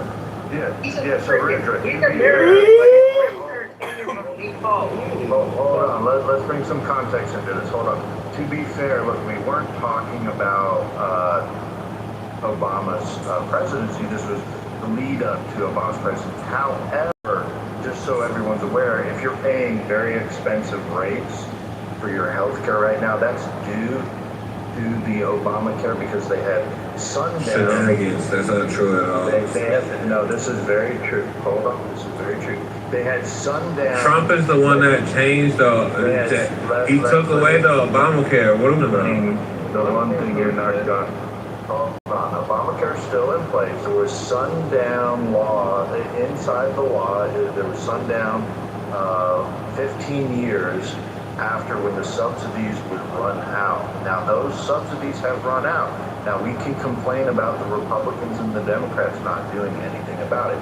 But to say this is the most influential legislation ever in place, bro, this was just a money grab. It's only made elitists rich. What has it really done for Americans? Yeah, so what you guys, you're not old enough to actually adult in a sense, and when this actually went down, you have no control. Okay? And I'm not saying that to be pejorative or No, I agree with that. I do. So then why are you talking about World War II? I mean in general, right? They used to say this was Romneycare. Romneycare was excellent. Romneycare. Mitch, you talking about Mitch Romney? Yeah, Romneycare. Oh yeah, you're an idiot. I can't talk about this. This is weird. We gotta have one mic. If we don't have one mic, I'm just gonna start. So let me let's try and have a conversation. So we have to be at the end of the 20th century. Okay, so you had Romneycare, which did a bunch of things. One, said, hey, look, you can change jobs, you can still get your health care, and that was basically based on Romneycare.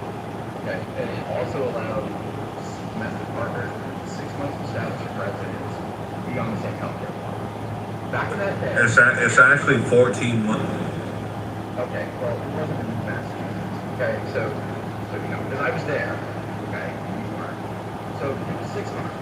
All right, so you could have these conditions, and you could have domestic partner covered, unmarried. Okay, and everybody loved it. That's why everybody was like, oh, Obamacare is going to be great. And then we got the Obamacare is going to be great. It's just a disaster. It's like an 800-page document charging boomers for selling their property, funding, like the whole thing was a disaster. Okay, and it made nothing but healthcare more expensive in the United States. It ruined all of it. I'm sorry, it's fucking true. If you don't that you weren't there. Can I respond to that, please? Can I respond to that? And so here's the problem. We're looking for the victim. When Obama first came into office, he said in his first inauguration speech that if they gave he said that the Republicans would come to them. He said they are free. Every Your microphone is kind of bad since sensitive stuff again. Yeah, can you hear me now? It's not the same, but it's not cut now. It's cut. Okay, it was not. Okay, go ahead. Yeah, I'm gonna try to get back. The idea that Obama said he was coming to with both parties is something that he told us when he first came into office. And even after the midterms, when we pushed, for Democrats to be the majority in the House, he put Obamacare or the Affordable Health Care Act on the table. They still chopped it up. They chopped it up so much to what we have today, and that wasn't his initial proposal. His initial proposal was much larger, and I kind of always put it like this: he gave an encyclopedia to the White House, and they gave him a Jehovah's Witness pamphlet, and we're all scrambling and arguing about this Jehovah's Witness pamphlet that Congress only passed. But the bulk of what he was trying to pass, the bulk of what he proposed, was played with and denied across the board.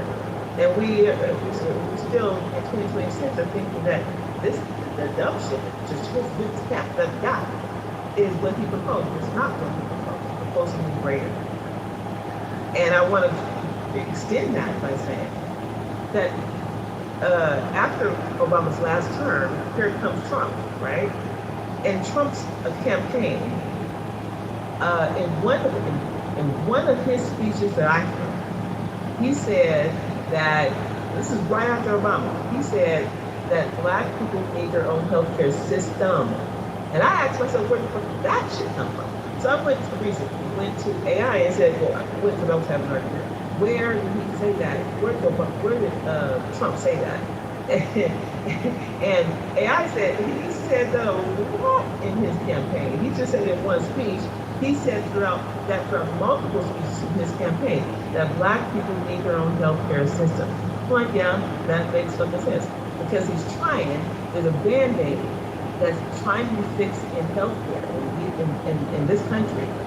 That is, I know why people think, I know the healthcare system in general is broken, but there's a significant problem with Black healthcare. And people in Congress and people in politics are trying to solve that problem. You mean the American healthcare system? And in the original Obamacare, he was trying to solve that problem along with a whole lot of other problems with healthcare across the board. And it just didn't happen because we have a problem in Congress, and it's not it's not a Democrat versus a Republican. It is a governmental problem with healthcare and how healthcare sees Americans and how carelessly they restrict healthcare. For instance, everybody in Congress, you have an ear, you listen, they all know that there's this problem that no one's willing to fix because it's too big a problem. And so all I want to say is, when you criticize the Affordable Health Care Act, you have to realize that Jehovah's Witness pamphlet that the Democrats squeeze through just to satisfy the rest of us is a bigger problem. This midterm shit that we're marching towards is not going to be a solution because there's really not much of a divide between the Republicans and the Democrats in the way that they handle our affairs. And so thank you.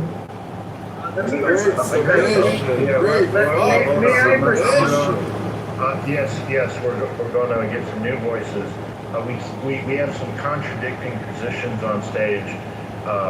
Just the speaker before said that Obamacare was the greatest legislation ever passed. However, it appears Chaya is saying that it had flaws in it, and it wasn't really what Obama wanted to put in it as legislation, and that he should be giving reprieve because it's not really what it had, as they lived up to what they sold it as, right? That's how I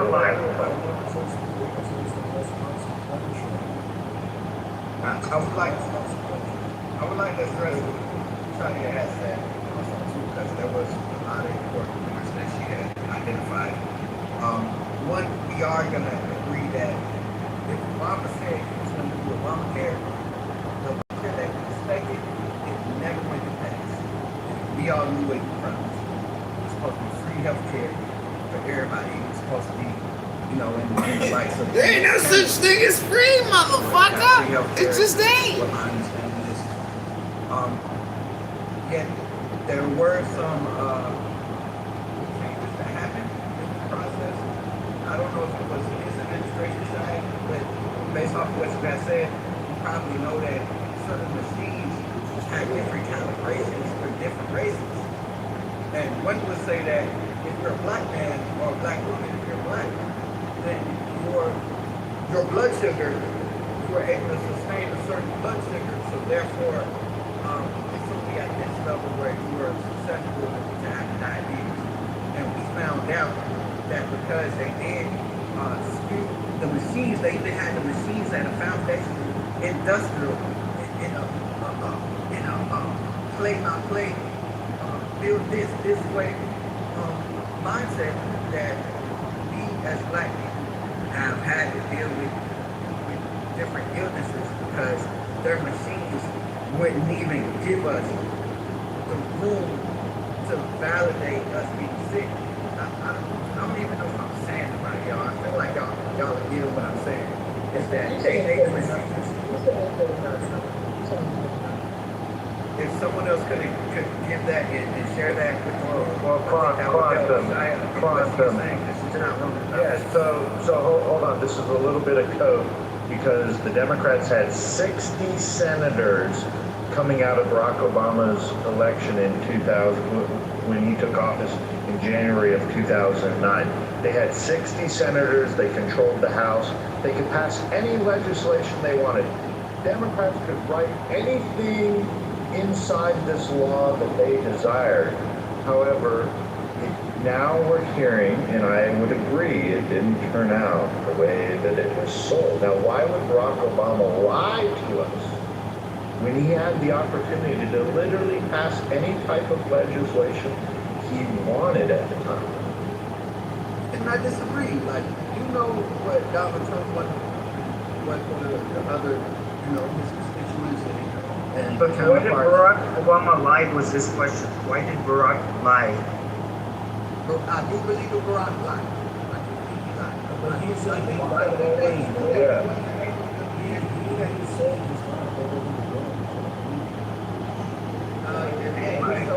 No, it was already proven. He lied about his birth certificate. That was proven. You can go to YouTube and type in Barack Obama birth certificate. No, but it's factually established by forensic analysis that his birth certificate was fake. It was not a real birth certificate. I do know that. I do believe that to be true in my heart. I feel like Obama wasn't good for us. But let's talk about why he knew that what he presented to us wasn't going to fly. And this is what politicians do. They're lawyers to begin with. Do you hear me? And it's not just that, it's the elite that also control them. Unfortunately, yes. When you have like Freemason, you have secret societies that people try to call out because that's the thing that's running it, and even the apex of them that was running things back then, but not to include them for the Obama thing. But just going back to like secret societies, all that stuff runs, and also the people who sponsor them and things like that. Those people are the people that they're trying to appease. So at the end of the day, it's just like when we say puppet, those are the people that's puppeting. And so at the end of the day, when we try to put everything on, Obama, he could be like a scapegoat for racists too, also to put everything on him too, also because he can't do everything in front of all these people. First of all, they have a legacy to like they'll kill anybody. They killed presidents already before. If this guy dared to try to even touch the topic of a thing that they didn't like again, they are like they're just like a bunch of kings and queens descendants just sitting there waiting for somebody to dance and try to give us a good show, and so to make us feel like we got freedom. That's exactly what's happening. They're just like, hey, let's let one little black token Negro to get in there, and that way we can feel like we're we maybe can let loose a little bit too. Also, by the way, we got his mother was white Jewish. What do you mean? What do you mean Negro? His mother was white Jewish. Hold on. Bro, relax. Hold on. So this is hold on. That's what I'm. Hold on. No, you. No, Rudra Mahmad. Hold on. Young, look, we need some clarification. Was Barack Obama tap dancing for the white elites when he passed this? Oh, they all were, but I was saying Obama. I don't think he was tapping too much. He just kept it where it was at. A lot of things got released under him, and it is made to look like, hey, your black guy did all this, but they actually know they're just using that for a moment, just to pass all their exotic things through him. You know what I mean? And they do it with Trump too. Also with Trump. Young, sorry to interrupt. Do you think racism is over? Like a lot of people say because we had Obama. I believe. I was asking Young. Thank you. Young, go ahead. Yeah, straight up, Moose. Sure. Hold on, quiet. Yeah, I think I would say racism is always going to continue until either God come back, Christ, whatever, whenever we come back. I think racism is a thing that happens with comparison. And I think it happens with the chain, what do you call it, the cycle of life. And I think that's the reason why murders and deaths happen. So racism happens with animals, happens with us as kids, and all types of beings. So I think it'll continue until God levels things out, whatever. I want to hear what you were saying before he asked that question, because you were on the roll, and I think you were coming to a conclusion that we probably would have agreed with, Young. Okay, yeah, the closure about it is that these are descendants of kings, queens, and it's all a game. It's just commerce to a lot of these people, and we're just guinea pigs and descendants of people who are guinea pigs to them. And so at the end of the day, it's all look like a show. Like as a rapper and an entertainer, we all know that it's a show. We get our views, we pay for the views, and we get put out there, and everybody think that they're being recommended by YouTube because you showed up on my. No, we pay for that. That's how we got in front of your face. And so like a lot of these people who are puppeteering and stuff like that, they're the presidents, they're the political people who's in our face and stuff. We hear that, but we never break it down. And so knowing that, just to mention a president, when you hear somebody say a president, they do have their autonomy. They do have the right to speech and all these things. But at the end of the day, I already said it. So I mean, that's all. I'm not going to Okay. Let me ask three questions. Number one, where do we want to start? I can start. Why are you gay? Hold on, Rudra. I know you. Rudra, I knew you wanted to come in. I want to give you the mic. Rudy, will you forfeit your mic to me? Rudy? I don't. Where's Rudy in this room? Bro, you're already talking, bro. You had the ball. You just had to Rudy and rude you out. Look, you're just, your bitch ass is just mouthing away while this guy he's not even ready, okay? Why are you gay? Why are you gay?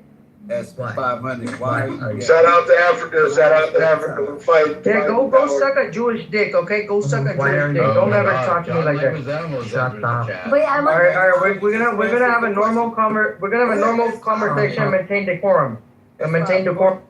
Okay, wait. I just want to tell Bima. Did you hear that Hayden Panettiere died today? Oh my God, she's late. Okay. No, I'm yeah, that happened that happened this afternoon. I just got here. But it was already my turn. Peter Thiel. She stood for a lot of cultural things, like a lot of moral virtuous things. Y'all understand that the underlying narrative behind that death is that it could have been a suicide or an overdose, right? Well, because I saw her. And he's white. Yeah. They always say. Yeah. Yeah, they love that shit. And we talked about all of like the things that like went on in her childhood and her addiction, how she was drinking, stuff like that. But she seemed that she had like gotten her something done. Postpartum. Yeah, They mentioned postpartum as well. Yeah, never admit to that. Somebody just told me this recently. You gotta say, I am not suicidal. Like, you gotta say that. Because you gotta let people know, hey, that's their dirty game, but in order for you to make a rise, they gotta get you to say certain things. They know it's what you signed up for, so say at least this. That way we have you on the leash in your fame and all those things, and also the downfall. That's why I think a lot of artists why they fall off. When I say niggas, I mean all people. Most of these artists, they are very creative until they die. So these people back up for some weird reason, not because they fell off. I don't believe any of that shit. It's in your spirit to be an artist till you die. Even if you die, it's not gonna be here. So I think they're so weird in the music industry. It's so fucking it's so, I don't know, just evil. Not everybody, but they always want something. Like they can't just love you. They can't just love what you do. They gotta tie you to something, like out of their jealousy. Like, yeah, but it's unfortunate that, you know, this young white woman and a mother, you know, had her life cut short. It's like, why couldn't it be one of them nappy-headed, you know, mumbling rappers? You know, one of them long, flat-footed, you know, Negroes. You know, just with the head going in 5 different directions and a bunch of baby mama bastards all over the place. It's like, why couldn't we cut a life like that short? You know, sucking up resources on the government dime as opposed to this young white woman that just had a baby. I mean, it's very sad. People don't respond to that.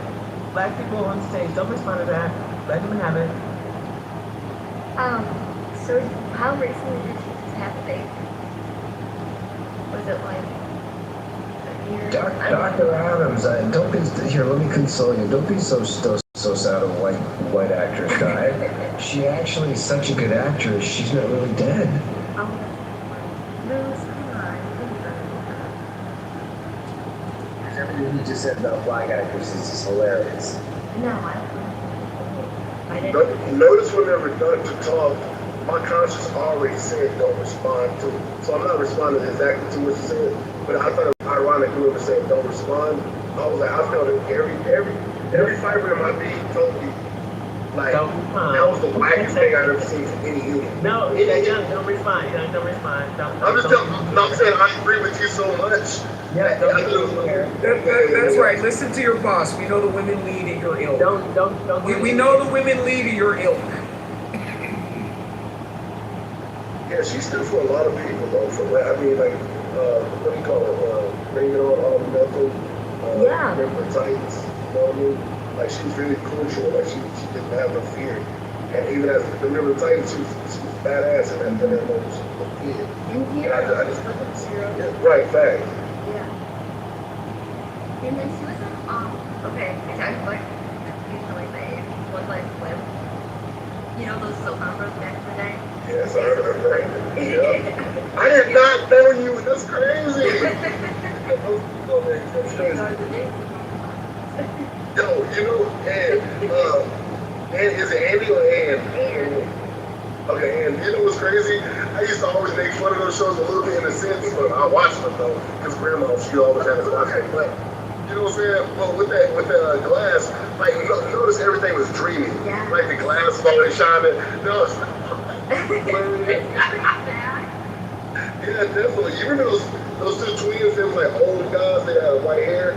Can't remember their names. All my children. Oh my God.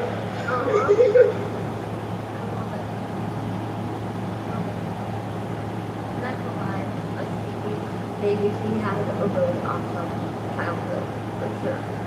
I wouldn't trade it for the world. I wasn't in the 80s, but I envy anybody in here that was 80s. I look at their days, like, you know, Full House and stuff. Mm-hmm. My God, man.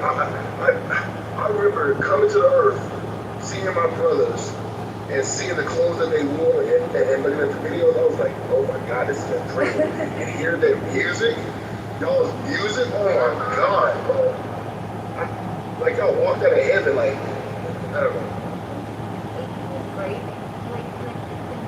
Though, I really wasn't into that like grunge. It seemed like very emo music. You know what I'm talking about? That era was like depressing or something. Well, I liked it because it's all memory, you know what I'm saying? But it would definitely that was a good description too. Wait, did we end the Obama conversation? Oh, you still want to talk about that? Definitely. Why not? Waste of time.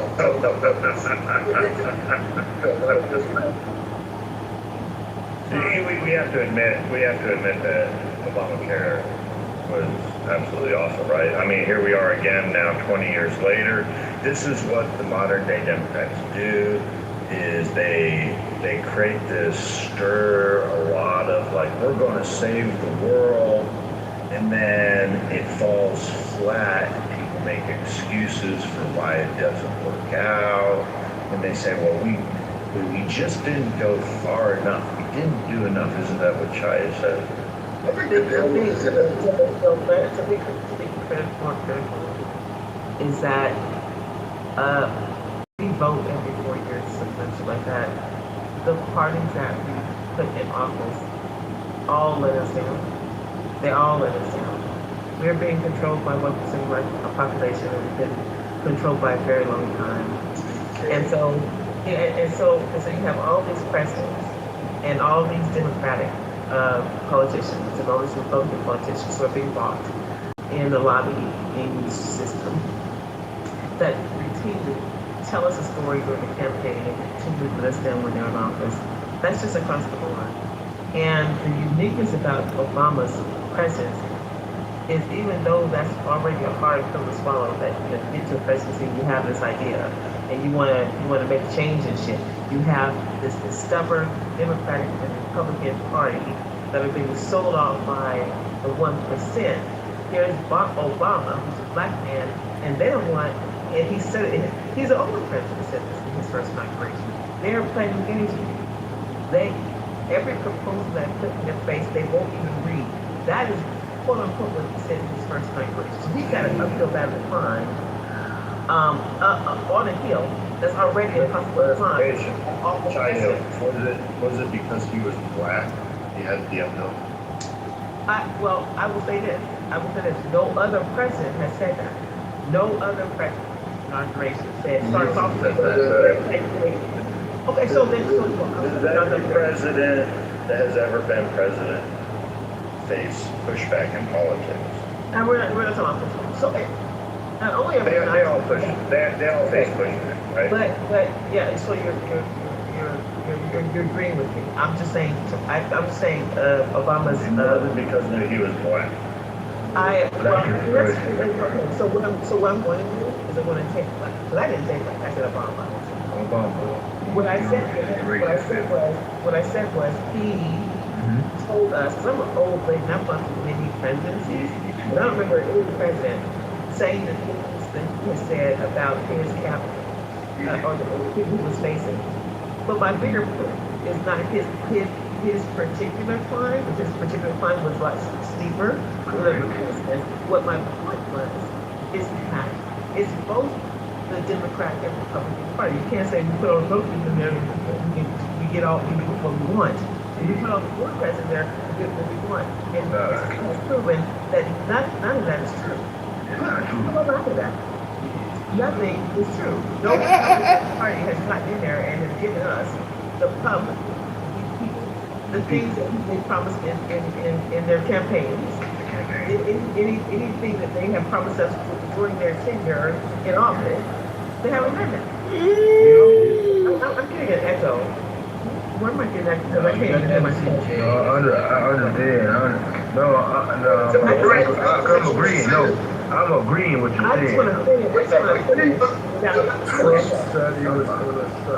But I just want to finish without the echo. Look, my part. I was just agreeing with what you were saying. Yeah. How? That's what Can I finish? But can I finish without interruption? Can I finish my interruption? Trump said no new wars. Trump said no Y'all new niggas wars. got diseases in y'all brains, boy. 3 out of 4. China, please finish. Go ahead. Yeah. I want that. So what I have decided for this film is just not make two ways. Y'all will hear me say, y'all. I do. I won't fight it. I just won't fight it. I'm just my point. Even let's look at right now. America's all campaigning around the midterms. Where in history have the midterms? And that's overturning, is it them overturning, has it ever made a real impact on our day-to-day fucking lives? It just hasn't. It just hasn't. It doesn't matter which party has the power in the White House. They just do that because they're bought out. All of them are bought out by this lobbying system. That nothing matters. We're in a fucking stalemate. It's the government and the lobbying power, and the American people who are fucking suffering. That's my bigger point. Right. So yeah, I probably get most people on the establishment. Majority. Alan, let me finish. Please don't interrupt me. I love you guys. Sorry, I didn't wait. Yeah. Okay. No, Okay, I don't want to wait.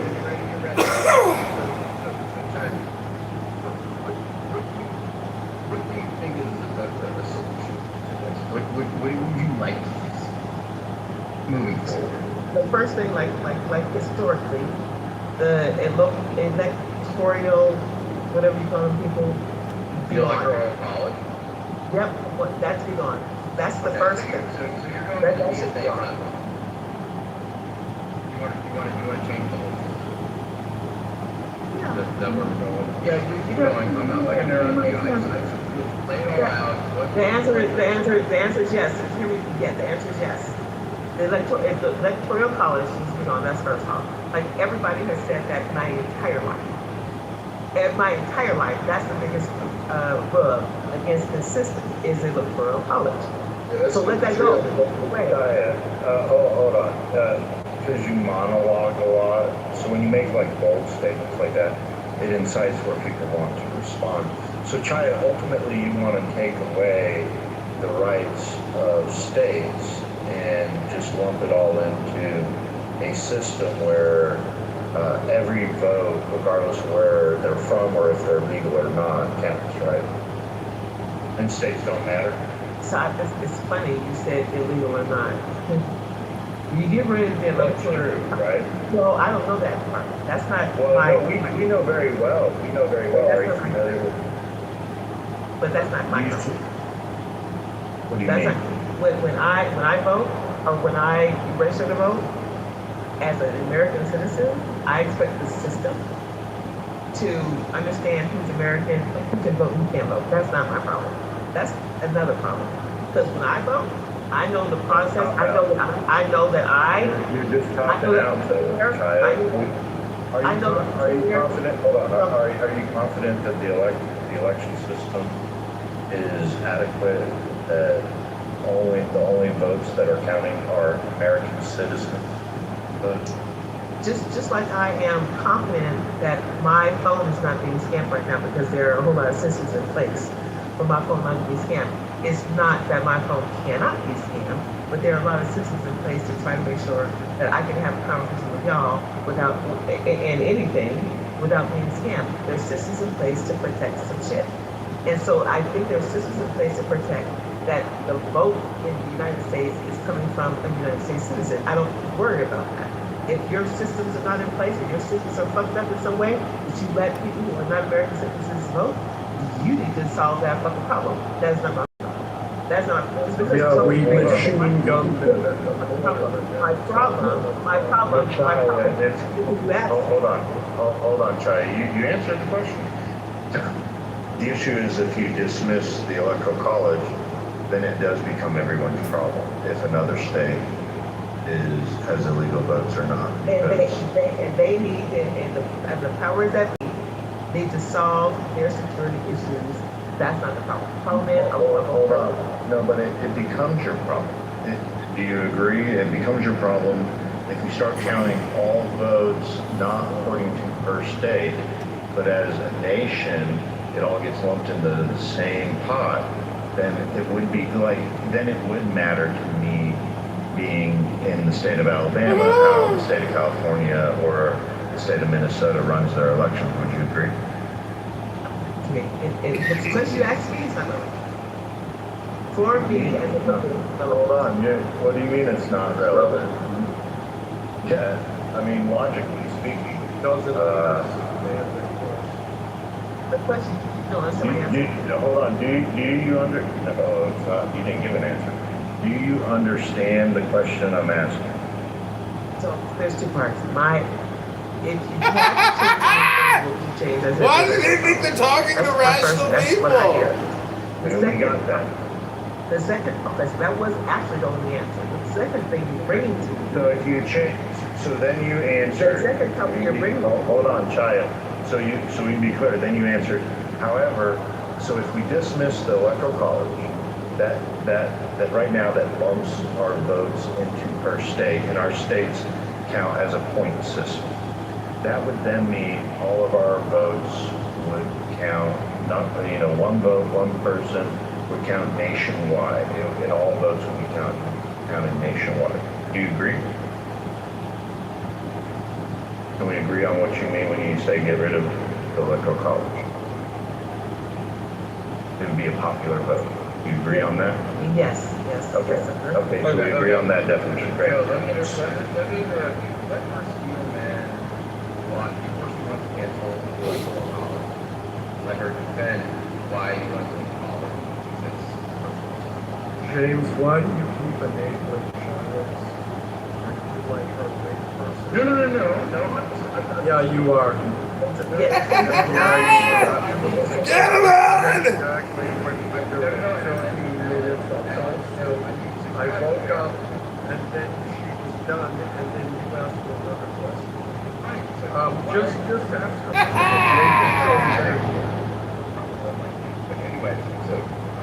Oh my God! I know you wanted her to speak, but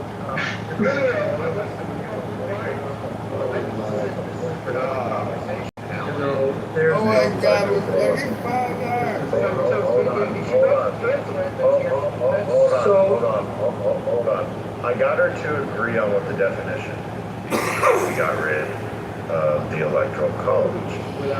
Now, try it. No, let's just see if she agrees. At that point, if the nation changes to a popular vote, wouldn't you or me be concerned with how other people voted in other states? The problem with the electoral college is a state called like Nebraska, and there, where is it? You don't have the electoral college, and those that come out of Nebraska don't exist. I understand why the electoral college is in place. It's in place because of population control.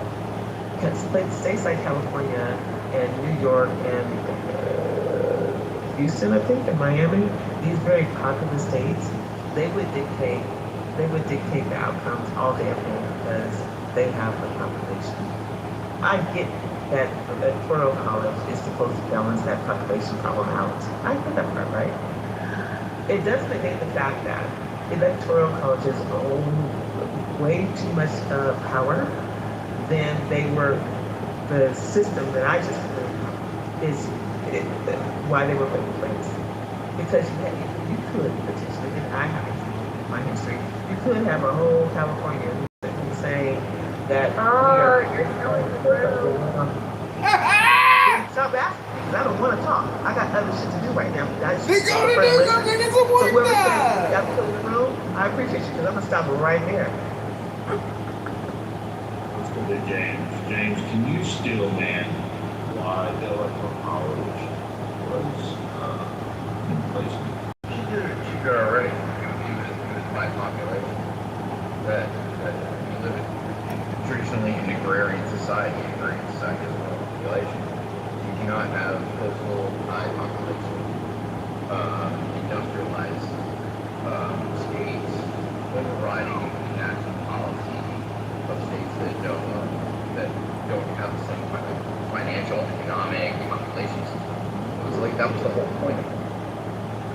So it was and federal estate. Yeah, but no, but there was more to it. Literally, in the federal papers, it literally says the way to contain cheating from specific states. So, say a state like New York registers a bunch of illegals to vote in their election. I'm pretty sure this is the federal estate. No, it is used as regulation against states. Excuse me, that is in the federal. You're not familiar with that, Dan? That I don't think that's in there, but I'll so go ahead.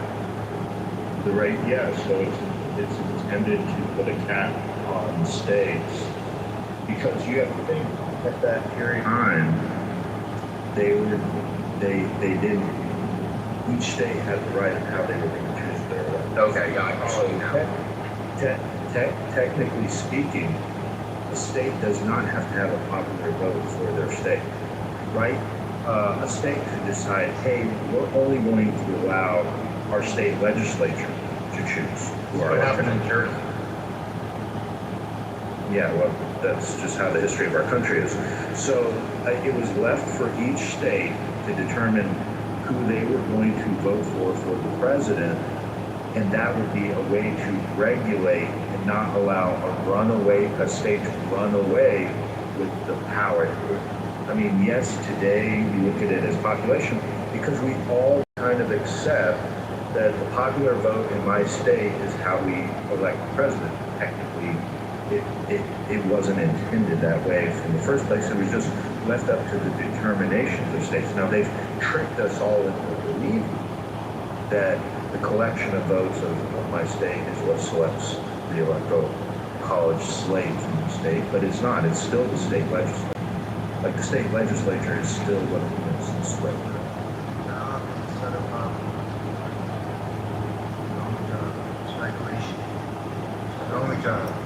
They're not swaying anything. The only job is to elect them and regulate. They do. I think that they do sway things because how does Hillary Clinton lose? And I agree. I think that's the issue.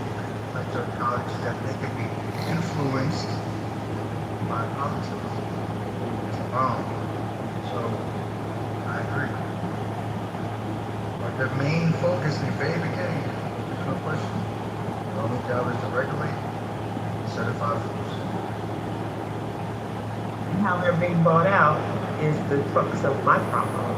I appreciate the population leveling is when they can be bought out despite with their state, how their state votes is the crux for me. So we need to get rid of it because they're also wrong.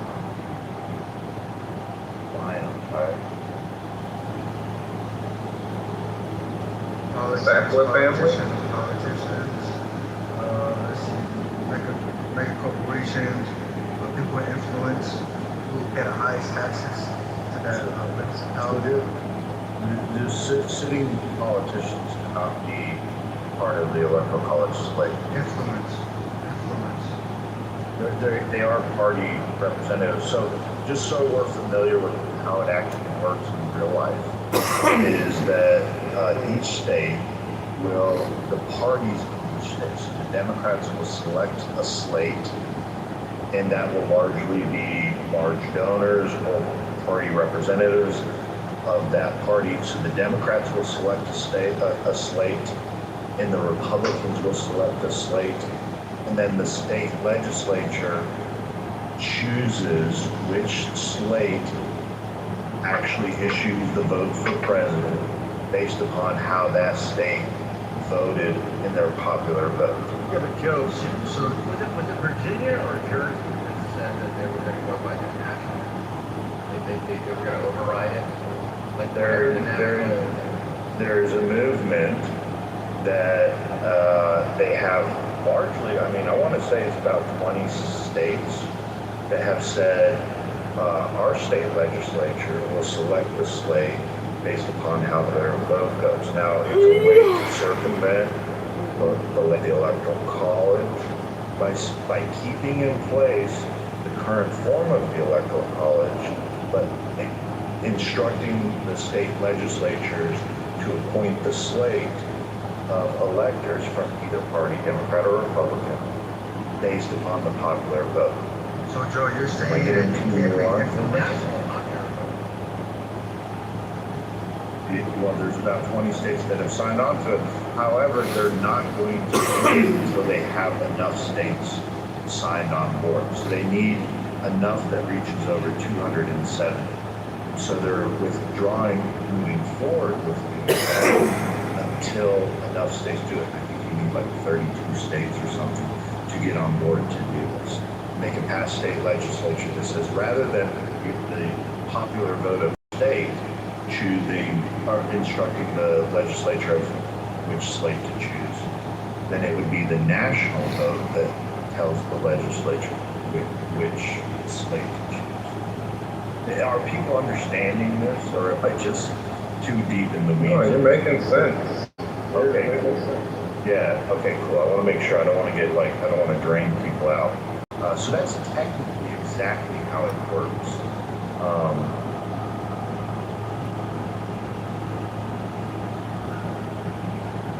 So Chaya... Can I pose a question? Yeah, go ahead, Oscar. Okay, so does that not seem like just like the purpose of it, like whatever you think it is, doesn't it seem like in effect a way to dilute the will of the people? What's your position in that regard? Yeah, it would be the will of the people of each state. So technically, I don't know what all states y'all come from. I come from Alabama. Maybe we give some others to say what state they come from. It would. I'm in Mississippi. All right, Mississippi. So the state of Mississippi, when you guys vote for the president, you're instructing your legislature to appoint a slate based upon who the people and the will of the people of Mississippi have selected to vote for president. Yes, it would circumvent the will of the people of the state of Mississippi if the state of Mississippi changes their law to follow who the national vote would be. And then we would all really ultimately be at the mercy of the media. And the media choosing who the president is. Because we know, I mean, what's it take for this CNN or Fox News to just say, well, this person has received the most popular votes, and that's who each state should then point their slate on. I get what you're saying. You're against the idea of, California deciding what Mississippi does. And I'm from Mississippi, and I'm a proud Mississippian. And one thing about Mississippi, we didn't get rid of prohibition until a few years ago. So, we do our own thing. So I totally kind of understand that perspective on things. But I'm just like, I don't know, bro. How do we get a situation where we elect Clinton, but we got Trump? You know what I mean? How would you diagnose that situation as far as what everybody wanted was this thing, but then we got this thing? I don't know. You're making it something people acting on her. I didn't want her. Okay, just to be clear. I'm just saying. Go ahead. To answer your question, the point is that if we went to people talking about, then the vote for president would all be decided by the mindset. No. Just to be clear, I understand that. See, Joe seems to know more. He seems to know in the weeds of everything. And so I'm asking, what's his, prognosis on exactly why it is that, overwhelmingly the country can, lean a particular direction, but then we still, for some reason, end up in a situation where someone's president that didn't get the most votes. That's all I'm saying. I'm saying, what specifically, I don't know if he knows the specifics of the 2016 election or the 2020 election or what have you. And I would wonder, do you believe that the 2020 election was stolen? So, Joe, kind of speak to that, because you seem like you know a lot, details and stuff. I don't. So I'm just listening. I don't know if the percentage split was as large as you think.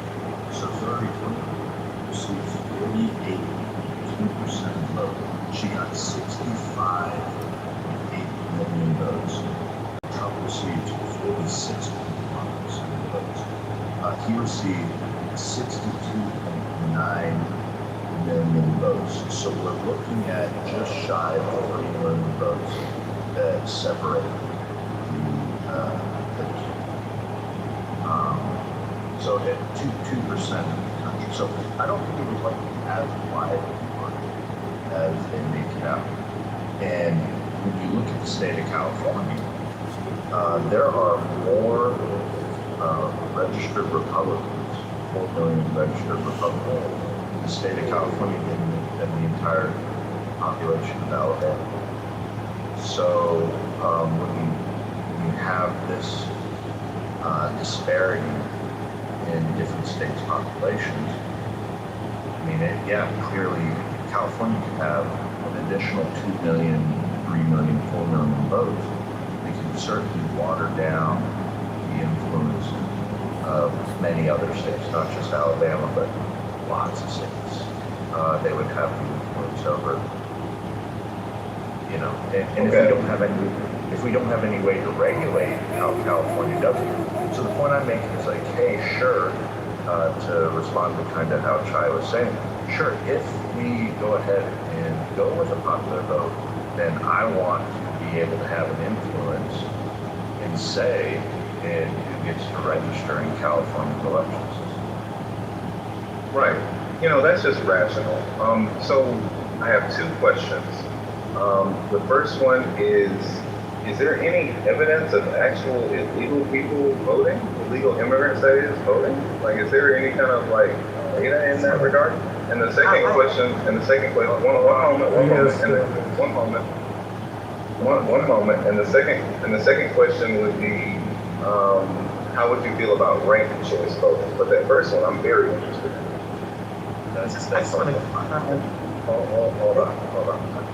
Hold on. So here just recently, James O'Keefe last week released videos. He was in Minnesota because Minnesota had their primary last Tuesday, and they can register people based upon a voucher system. So if me and you live in the same zip code or district, voting district, if we were in Minnesota, I could say, hey, I'm vouching for Oscar. I know he's not registered, but I can vouch and say Oscar lives in this district, and I am the ID for Oscar, and Oscar, you can come along and vote. So some states have very loose regulations on how they register people to vote. That leads people to certainly believe that, there's cheap people. So just to be clear, so you're saying specifically in Minnesota, it was covered from James O'Keefe, and if you could post a link or anything, anybody who has access to this covered, post something in the thing so I can kind of look it up. But so you're saying that in Minnesota, it's possible for someone to vouch for someone to register to vote, and that come through as an actual registration. You know what I mean? Like that is that.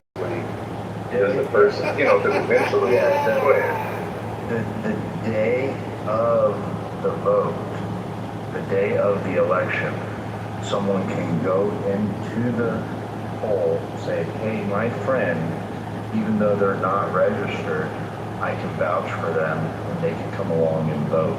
And up to 8 people are allowed, you're allowed to bring 8 people unregistered to the poll to go and vote. Yeah, this is Minnesota law. So I'll post all that for you right now. I'll give you a bunch of different links on that. So the idea that if we eliminate the electoral college doesn't eliminate the problem. The electoral college doesn't regulate that problem. It doesn't. It just collects the goddamn votes and decides whether they're going to be paid enough to do something different from what the state is suggesting. They have nothing to do with security of votes any more than anybody has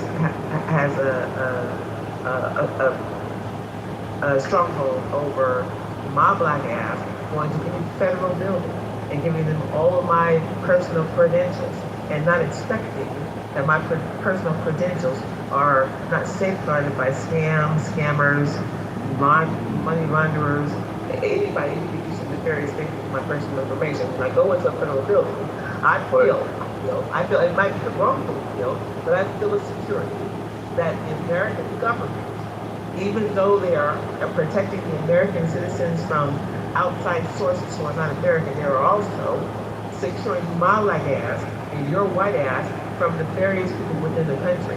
Because they have security measures, they have the CIA, the FBI, and all that dumb shit that they have to protect the right. No, I'm not done. And I'm going to land here. To protect the citizens. So if I go to goddamn vote and I'm not legal, I am not legal, I can imagine that beyond the electoral college, there are safeguards put in place in each United States that make sure that anybody who votes is a United States citizen and can vote. That is one problem. The security of the voting pool and the ability for people who are not U.S. citizens to also vote. That is not an electoral college person problem. That's a national security problem. And so let's not mix those two together, because in this competition we're mixing those two shits together. Because the people we elected to the electoral college don't have the power to decide what security measures we put in place to make sure that people who are not American citizens cannot fucking vote. Those two different things. And the fact that we are blending them some type of way is weird to me in this conversation. So thank you. We explained. No, sorry. You got to blend them. Go ahead, bro. The reason why. Yeah, I'm interested Is because, like we saw in Los Angeles, that the two top contenders were Karen Bass and Spencer Pratt, who was a Republican. And then at the last minute, what they did in order to eliminate Spencer Pratt from the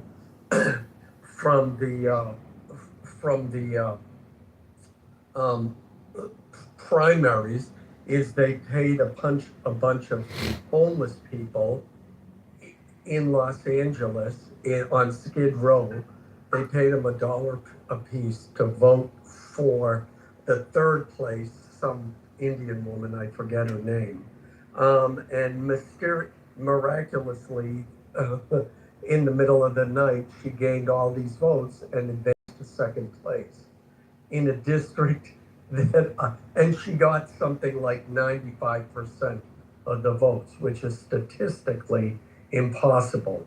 So, and you're seeing a lot of that where in the middle of the night, all of a sudden some person surges ahead with an unrealistic and statistically impossible share of the vote. So that's why this ranked choice voting, they're just using it now to eliminate Republican candidates. At least that's what they're doing in California. So I don't agree with it. I think each party should have its primary, and then the two winners of the primary go against each other. Yeah, ranked choice voting is proxy. Well, hold on, one thing. I promise you, my vote can be sold. If you want to knock on my goddamn door, give me, I don't know, what's my price? $700,000. There it is. $700,000. You knock on my goddamn door, I will vote the way the whole fuck you want me to vote. That's okay, Shannon, you a sellout. Okay, all right, let somebody else. No, just Yeah, unfortunately, it's like a lot less money for that. Actually, I think it was like what, $6,800 for 10,000 votes was the going rate. Okay. So, okay. All right. Oscar, go ahead. Go ahead. Okay. So, first and foremost, Spencer Pratt is a complete idiot. He's a washed-up reality star who knew absolutely nothing about politics. Ad hominems, bro. Ad hominems. And he was winning this though, I'm sorry. Did something that I say leads you to believe that it was did, so I'm responding. No, by the way, no. That is not a question. I know that your education system may have failed you. Okay. Let me cook. I know that you may or may not, be experiencing early onset dementia, but I'm going to need you to understand that unless a question has been asked, while the speaker is talking, that is not a time for your geriatric ass talk, bro. Just to go. let him finish. Like, let's not. Let him finish. Let's not. Let him just Because I finish, bro. still have Just smoke let him for finish. people. Let's not. You said you were gonna find me and rape Let's not. No, nobody wants to fuck And your you know, old hold on. ginkgo biloba having ass. I got to get control of the room. Listen, I've put the post up here. Here's the link. James O'Keefe dressing up in Muslim garb, bringing a transgender, a Muslim, or a person portraying themselves as a transgender Muslim, dressed up in a burqa, vouching for for them to be able to register to vote on primary day. Look, Minnesota has a very loose registration process. Did anybody vote? Did they go ahead and try to vote? Well, you'll have to watch the video. I'm gonna watch it.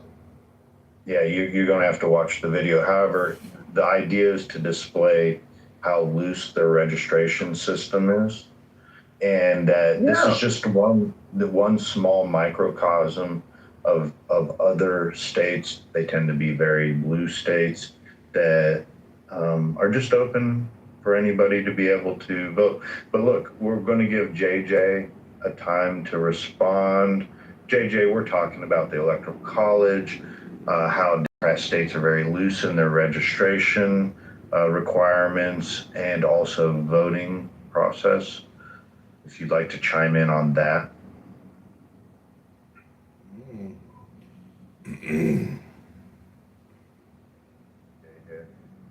Yeah, no, I'm just waiting for everybody to mic up because I really don't want to have to be yelling at everybody. Like, let's not. Timothy, you already know how I feel from the last room. So,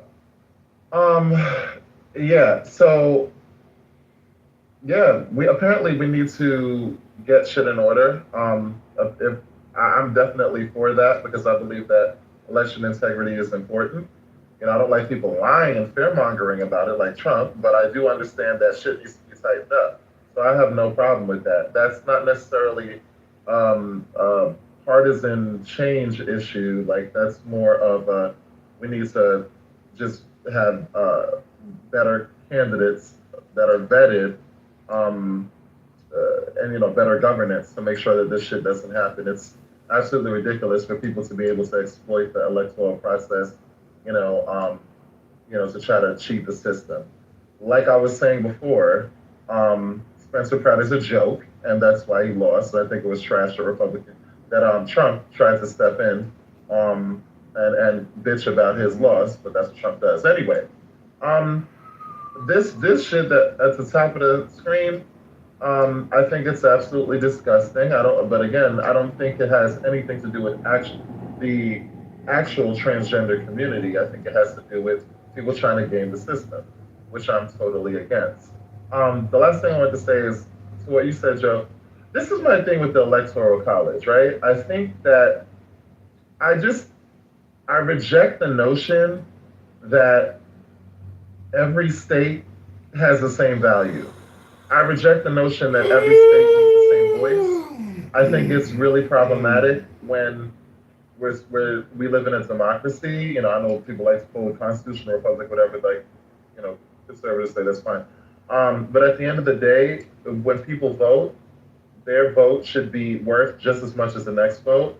And it's actually not when we're basically allowing, teeny weeny states in the middle of the country to have the same kind of voting power as New York, California, Texas, the bigger states. I'm just sorry. It's like if you live in a smaller state, for the most part, you probably don't add as much value to the country as the bigger states, and I don't think you should have the same voting power. But that's my opinion.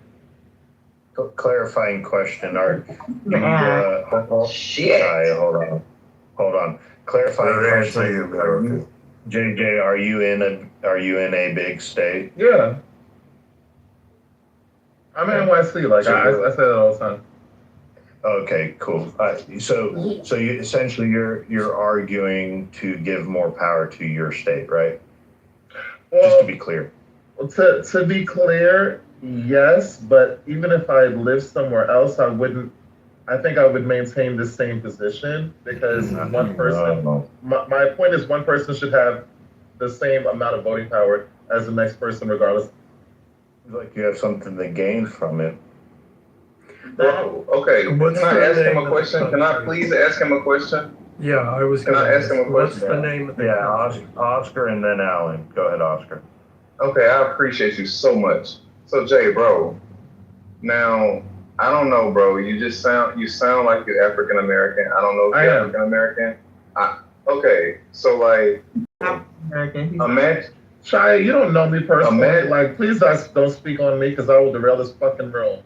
You already said some bullshit earlier in another room. Don't do that, Shia. He's not African. Don't do that. Don't do that. You don't know me. Hey, look, bro. If he's mixed or something, that's fine. Okay, but I'm saying you identify with that.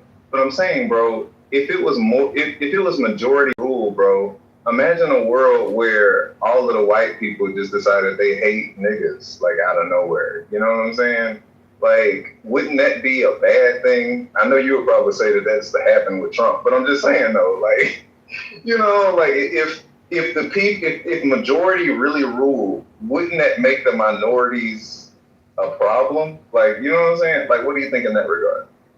I think that one, you hit it on the nail already without even maybe intending to, because we already have that. The majority does rule, at least in the voting power. I think that Democrats and sane people and moderates and what do you call it?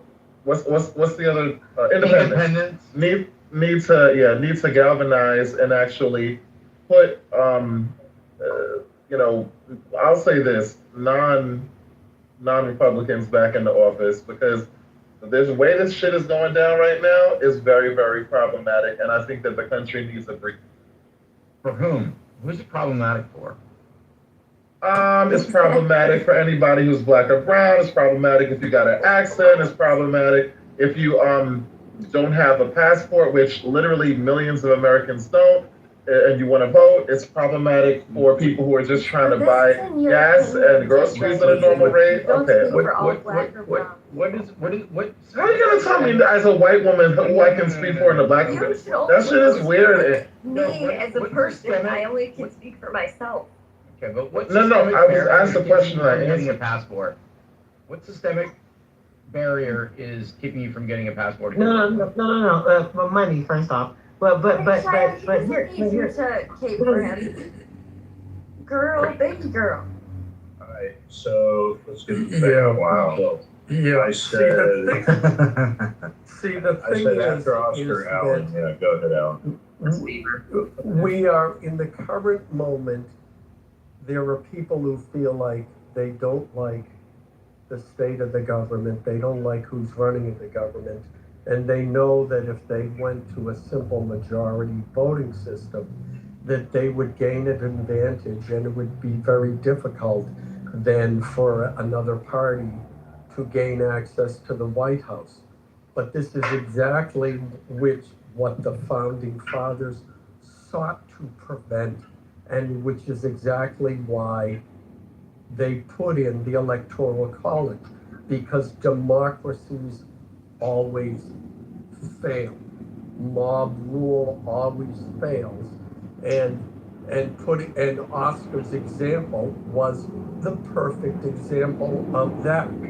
If white people, first of all, white people are not by and large racist against black people, even though there are those who would like to portray that they are, et cetera.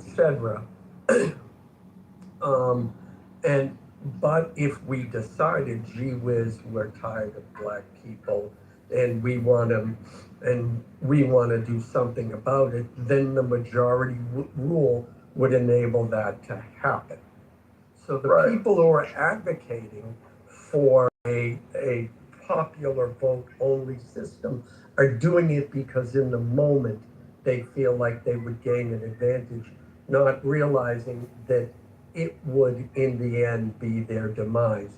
And that, again, our founding fathers understood this. And this is why we have the system we have. It's not called the United People of America.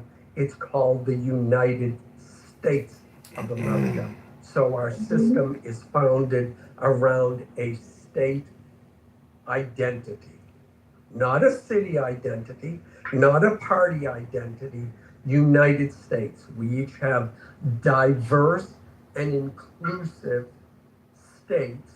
I love how he gets to talk in this cadence and nobody interrupts him. But when I talk and I talk fast, I get interrupted. It's really weird. Well, that's okay, Jay. No, it's not okay. That wasn't for you to comment. I'm just making an observation. I'm just making an observation. Right. And I because he literally talks like he's slow, and it's okay. The last submission you made, I didn't interrupt you. You were right, but I will land with this. Each state brings a diverse, unique, and inclusive contribution to our country. And wouldn't it be terrible if that diversity was destroyed because of the popular vote? If you want to be progressive, you need to keep the Electoral College to preserve the diversity that our founding fathers baked into our system. So Alan, they were geniuses. So Alan, these are the United States, and there's no visa requirement or no passport requirement for Americans to move from state to state. It's fluid. Correct. It's not as stringent as you propose it to be, because where did I made no such claim, Chaya.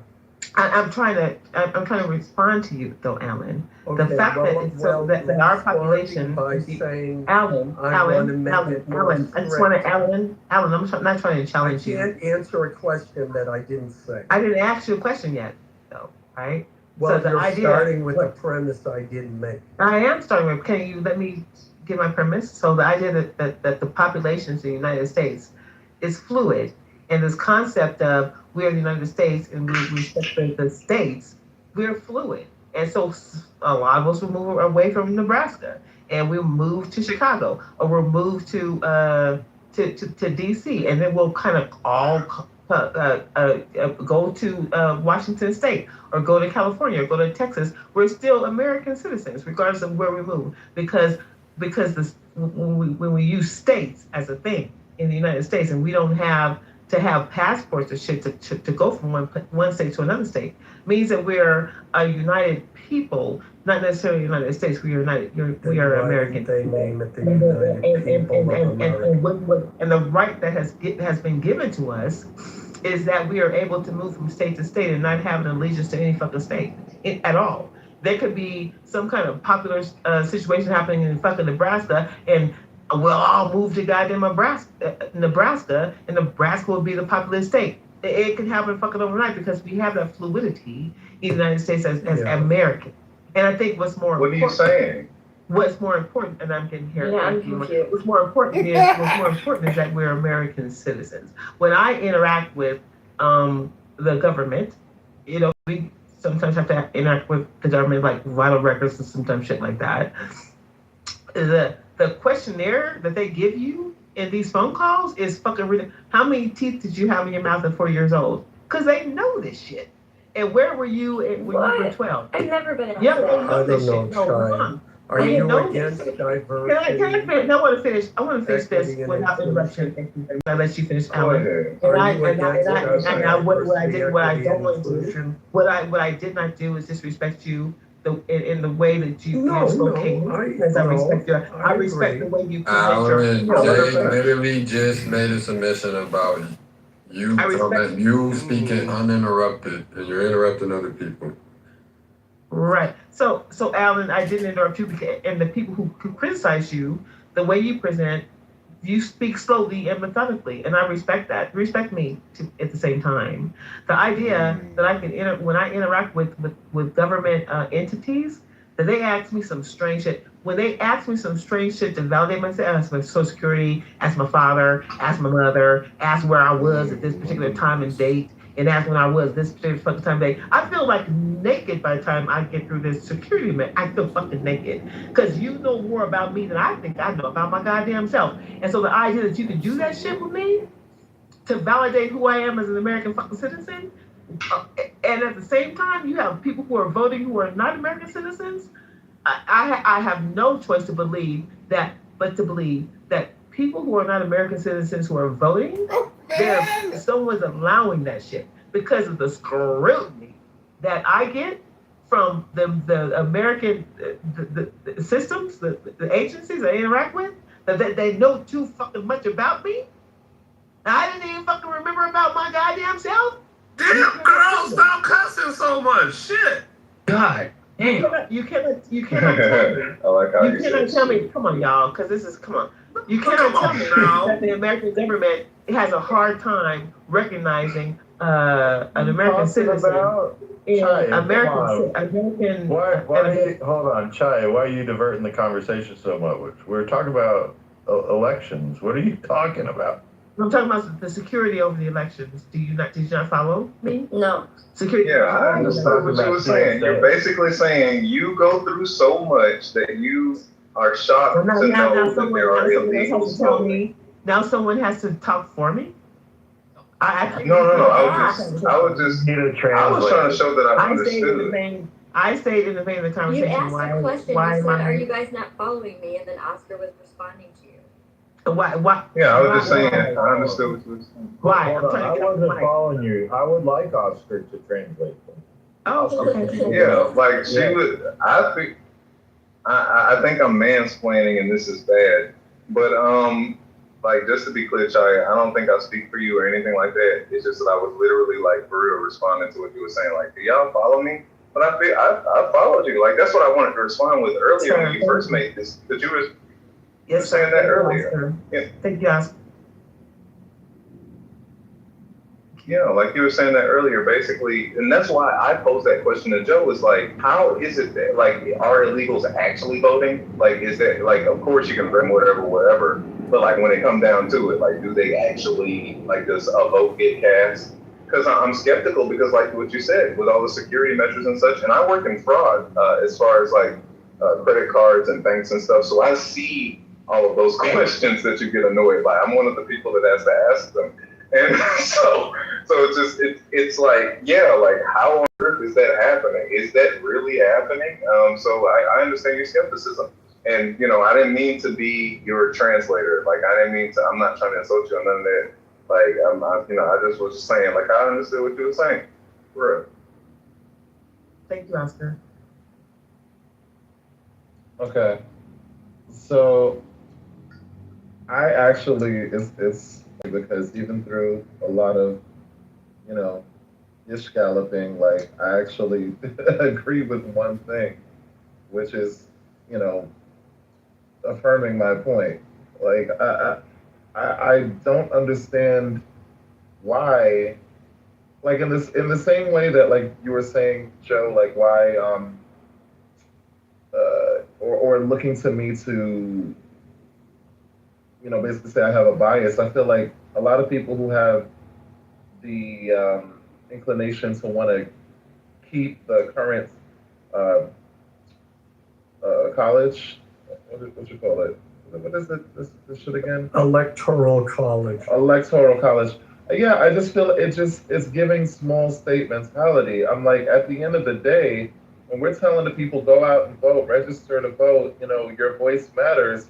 It really doesn't if, one person's vote matters more than another person's vote or less than another person's vote. And, especially when nowadays it's not really, first of all, this is the other thing. The founders were flawed in many ways. They got certain things right. I think that the Constitution was brilliant for that time. But we're not in that time. Brilliant We've actually gotten to now the time is updated and it's stupid. The documented, like the fallout from, the history of this. we've gotten to witness the problems, the holes, the porousness of this document. And when you're not actually, when things are not, solidly founded in a lot of different areas, then it just can be like a complete shit show. Okay, there's no need for this shit nowadays. How many corrective actions in the 250 years from the original Declaration of Independence and the Second Congressional Congress, how many course corrections have we made? How much blood and treasure have we made? And wouldn't you call that progress? Yeah, I'm not saying that there hasn't been progress. What I'm saying is specifically when it comes to the electoral process and the fact that there's a lot of other things that the Constitution didn't get completely right. I just look to this document. For example, what didn't they get right? Okay, James, I'm speaking right now. No, I want to. Let that be your. Let that be your. You're just making. No. Let that be your last motherfucking interruption. It's not that you can answer the question. Let James, that be your last fucking interruption. You're not a fucking mob. What the fuck is wrong with you? Nothing is It's wrong. giving effeminate. Like, relax. Say your shit after when I'm done. Yes. Because you have, or maybe just, petulant child, like combination of both. Maybe you're trans. I don't know. Relax. Take a hormone. Relax. All right, now, you're trans. It's no. Well, actually, no. I'm a woman. So yeah, respect my pronouns. You're a trans woman. No, just a woman. No, you're a trans woman. Okay. All right. Well, yeah. I aspire to be just like your PCR. Now, yeah. The electoral college shit, there's no need for it anymore. And the point that I was making, maybe a little bit clumsily, is that the 4,000...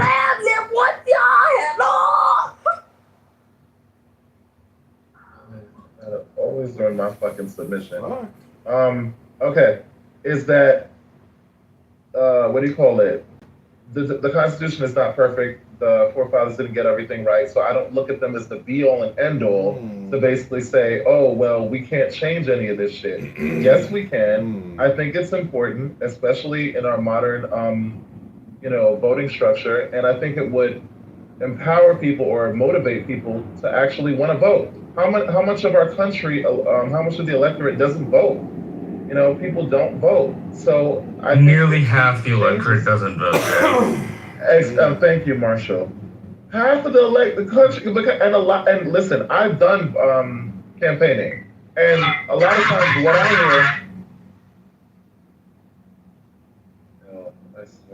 and a lot of times what I hear from people is, my vote doesn't count. My vote doesn't matter. I've literally heard that many, many times. So if we actually, I'll land with this. Since apparently every time I speak, like, people have to get off their fucking mic and do weird shit. But y'all got it. What do you call it? If we actually made that change, I think we would see more benefit, and people actually coming out to vote and actually making, the country actually better, Okay, JJ, what do you think they got wrong? There's been about 15 course corrections that the United States has done since its inception nationally. Thank you. And as far as the electoral system goes, it wasn't just to give an equal voice to every state. It was to ensure against a populace, or more of having Congress have control of the presidency, which they shouldn't have. This is why we have 3 separate branches. They did not a Congress to be the ruling dictate over the entire nation, and particularly in times of the presidency, who is supposed to be also a check on balance of power. Also, they didn't want the president to just have a regional mandate. They wanted him to have a national mandate, which is why the electoral exists. And it's represented based on population by congressional votes, and then you get 2 for each senator, for a total of 4 extra votes out of there. Only 48 states give a national mandate to the winner takes all. Only 2 states, Nebraska and I think it's Maine, split their votes. Yeah, it's Nebraska and Maine. They do it proportionally. Yeah, so I mean, the electoral system works just fine to make sure that the president is president of a nation and not just New York or California. Those that wish for it are obviously operating from a urban area in a large state and really don't have the idea of what people face, such as in the Midwest, which was Hillary's problem, or what people in the Northeast face, and differences to the South, or we East to West. They're all a variety of different issues, and the reason we want a national mandate is so there is cohesiveness, not so that there is dissatisfaction. Otherwise, we would most assuredly have 50 countries rather than one nation. So thank you for that. But Jay, let me ask you, give me 1 second. What do you think that they got wrong? What would you like to change? What is the founding failure? What would you like to see changed?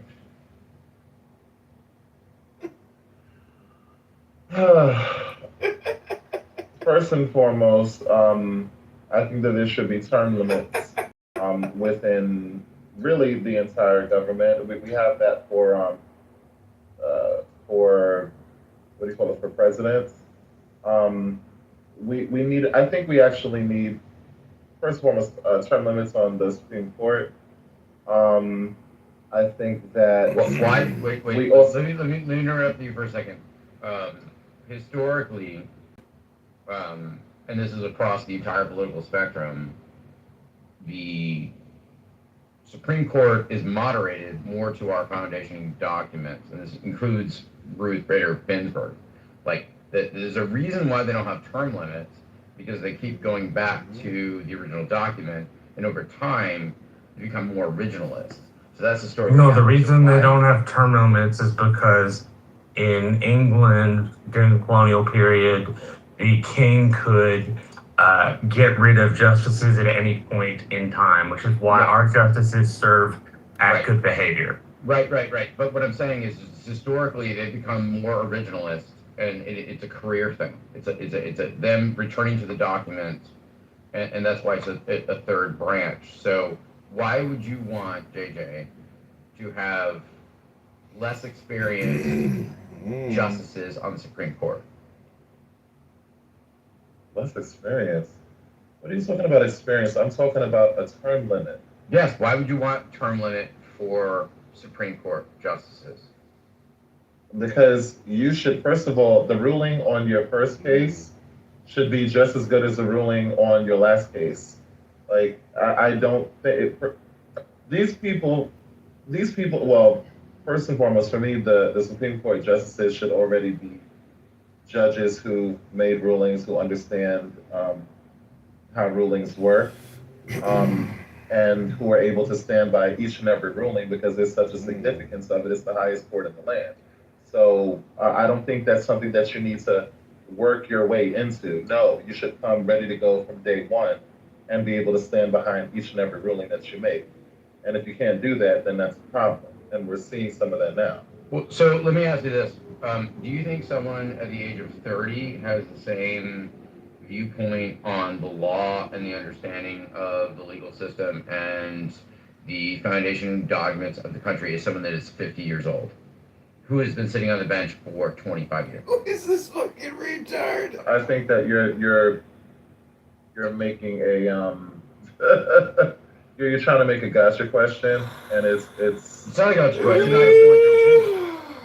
No, because I'm saying that I personally don't believe, based on my experience and based on the things that I've witnessed and based on the stories that I hear, there are people who can sit on the bench for 20 years and not be doing shit, but farting and stinking up the bench. It doesn't mean necessarily that you're better simply because you have more experience. Like, that's not how the best works. I mean, we have a whole president who his whole campaign was, I'm an outsider, I don't have experience, and that was the appeal, right?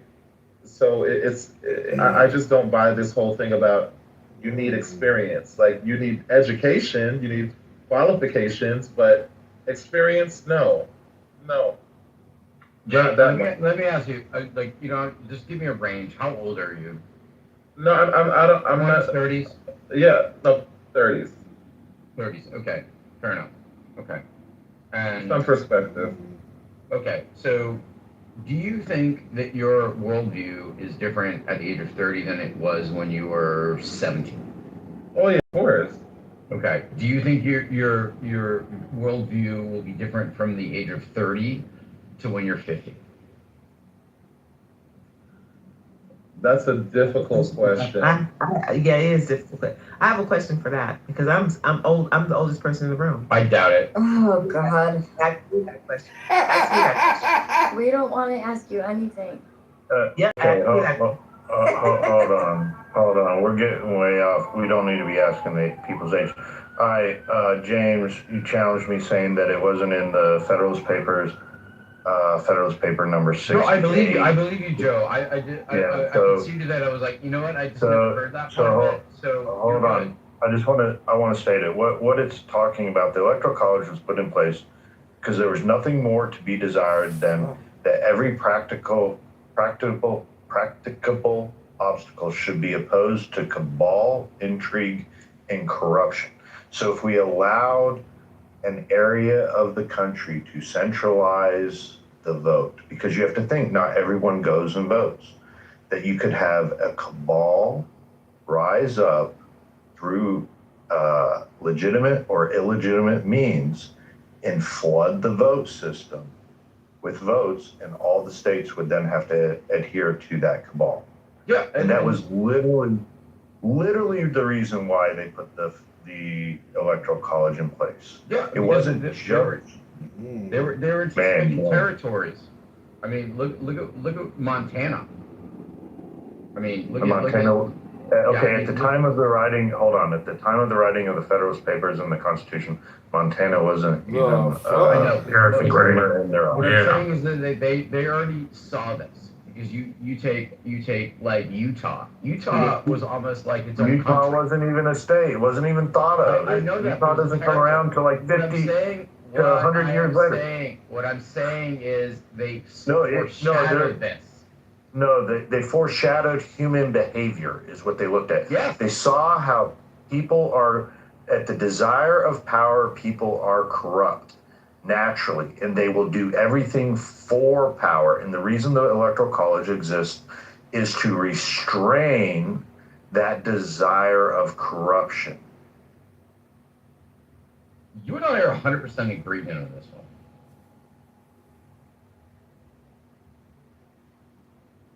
Okay, I asked a question. I mean, that wasn't the purpose of the Electoral College to prevent corruption. It had nothing to do with it. Look,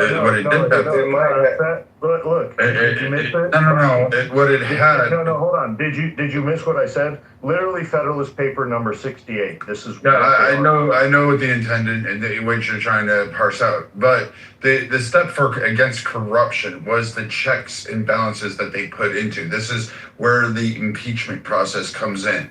This is why you can have censure, why you can have various methodologies that exist within our governments to go ahead and do this, most particularly the impeachment. We can impeach a Supreme Court, we can impeach a president, we can impeach a lot of people, even at the president's discretion. Any appointee that is chosen or confirmed by the Senate, we can impeach. These are not just simple little things. The Electoral College was more of not necessarily corruption, but a prevention of regionality power, most particularly during slavery, to prevent southern states from overwhelming like states like Rhode Island, New Jersey, etc. This is where the Three-Fifths Compromise comes into play. This is where a lot of things start to come into play and start to fall down when they started to frame the Constitution. That part was not to ensure against corruption. What it was more along the lines was to ensure that regionality didn't occur, which would have gave power and dominance in one part. Let me respond since you're challenging me. At the time of the writing of the Constitution and the Federalist Papers, which I'm citing here, Federalist Paper number 68, what the founders were afraid of was foreign entities seizing power of our government through the electoral process. The reason the Electoral College was put in place was to prevent foreign powers in their attempts to seize our government through corruption. That's literally what Federalist Paper 68 talks about. I'm just saying, look, Where's your source? I'm Okay, focusing. but you both are correct, because I mean, if you're referencing federal scriptures, I think it's like in the Here we 70s go. when they talk about, you know, firmness and being like the permanent nature of judicial, and you know, like having senatorial will resist any kind of majority overpower or like whim of the masses. And I mean, you're correct, Joe, and you're correct. Right, both of you know, important parts of life. I honestly I cannot understand why people are still arguing for a banana republic. I think it's just because they feel like they are in majority right now, and they're willing to concentrate the power and have tyranny of the masses. Okay. But what they don't realize is, you know, the whims of the faith are very fickle, and as soon as they are in minority and their rights not protected, they're going to be screaming for electoral college again. But isn't that what we actually have right now? Is that not what's going on right now? No, we do not have that. No, it's not. No. That's okay. not. Okay, I just have one question, please. I'm so sorry, JJ. It's just y'all had a whole back and forth. I just want to cheat a little bit. Give me a little bit of taste of this. Joe, I have a question. So like, everybody in this room who's an American citizen is required to pay taxes. How would you feel about American citizens being required to vote? Like why? Like since we're trying to crack down on the illegals and such, like why don't we just like make it to where every American has to be educated enough? Because like all of the things that you're explaining, like the regular everyday American doesn't understand these things, and part of me thinks that that's by design. Like a part of me feels like it's supposed to be confusing to the peasant, so that way, you know, only 50% of us even try to vote, and then when we do, you know, our vote isn't necessarily even represented as far as popular vote is concerned. But hey, who needs that? Because I mean, slave owners could own everything. But go ahead. James, I'll make it fast. James, he asked me, but I'll make it real fast and I'll just pass you the mic. That's called compulsory votings. Countries like Australia and Canada already have this. You already answered your own question, because the peasant class doesn't really understand the government.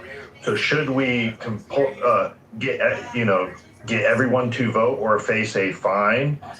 People will just walk in and vote for Mickey Mouse and shit like that. It's not going to make the population. But why not also require a little bit, instead of like the ad campaign thing that we have now, where, you know, basically voting for president is like picking between Coke or Pepsi. Why not have a system where like every voter understands the position of the person? Go ahead. Because that's not practical. No, I'm going to answer this question for me. Hold on, Oscar. No, not the way we work. Hold on. Oscar, how do we increase the attention span of the average American from 30 seconds? Well, I'm not really necessarily addressing attention span. But I'm just saying, if people are required to, what I'm saying, if you don't mind, just allow me to finish. Just allow me to finish very quickly. So in the same way that I was required to have cursory understanding of U.S. history and science and such before I even graduated high school, like I think that we can require something like that in basic education. And I think that we could train people. Go ahead. Oscar, I get your point. Ultimately, though, it's at the force of power. So at the end of the day, you're requiring the state to use power to enforce people to have to vote, rather than the knowledgeable people or the people that care about the system doing it on their own accord, doing it by their own will. What if a free American does not want to participate in the system? Don't they have the freedom to choose not to? I believe they do. Yeah. That's a free. I believe. Society. If we require compulsory voting, no longer are we then a free society. Now we have the state that has to use their power to enforce, either through, literally it'd probably be fines. That's what the other country does. But what if it escalated to that we're going to put you in jail if you don't vote? It can become ridiculous to a certain point. The reason is that what's going on in the states that you mentioned that already do this? Is it ridiculous in Australia? They have fines. Yes, I think they fine. But I'm saying, like, have they elected a monkey? Have they just elected a gorilla? You know what I mean? That's what I'm saying, bro. No, not that they elected, that they issue it when they go and vote. Someone will go in to vote for Mickey Mouse so they don't get fined. Okay, But I mean, that sounds like someone executing that freedom of not voting. That sounds like someone being able to execute that freedom by voting for Mickey Mouse. Estimated out of 220 million American voters, only about 15% of that number are actually educated. Okay, Marshall, I understand this, but James gets to go, and then Marshall. Let's bring this back a little bit. Okay, so with the Emancipation Proclamation and the enfranchisement of the southern states and the black American, okay, the control mechanism was then to put in a whole lot of things like literacy tests. So these were themed racist, okay, but in reality, it was an anti. It was more disenfranchisement. We have these arguments today with voter ID.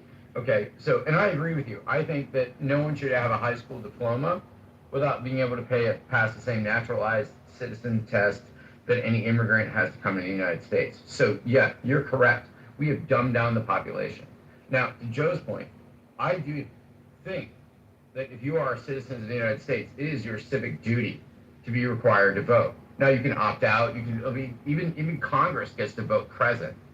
So, but you do have to show up. I think we should have a national holiday. Most of the largest populations, including Brazil, which is like the 5th largest population, they have a national holiday. Everyone's required to vote, and you can vote. You can just show up and do present. But I think everyone, if you are going to demand the rights and privileges of the Constitution and be a stakeholder in this country, then your civic duty is to require to vote. Even if you just choose to vote fucking Mickey Mouse in, I don't give a shit. But I think that is part of what you are bought into. It is your birthright. Okay? Now, I'm a big fan of voter ID. I don't think anyone who is not a U.S. citizen should vote in any election. I don't think anyone that hasn't been born here for 3 generations should serve in our legislature, period. Because that's absurd. And so I'll land my claim there. So yeah, I agree with you. But James, if you're going by people citing the Federalist paper, Hamilton himself would argue against you. He considered the majority of the population, well, quite frankly, retarded. Yeah, I know. I've seen this. Yes. Okay. I get it. I mean, he believed that a certain group of people should continue to vote to determine the pathway of it. One of the reasons for the electoral. He's kind of wrong in some of his writings.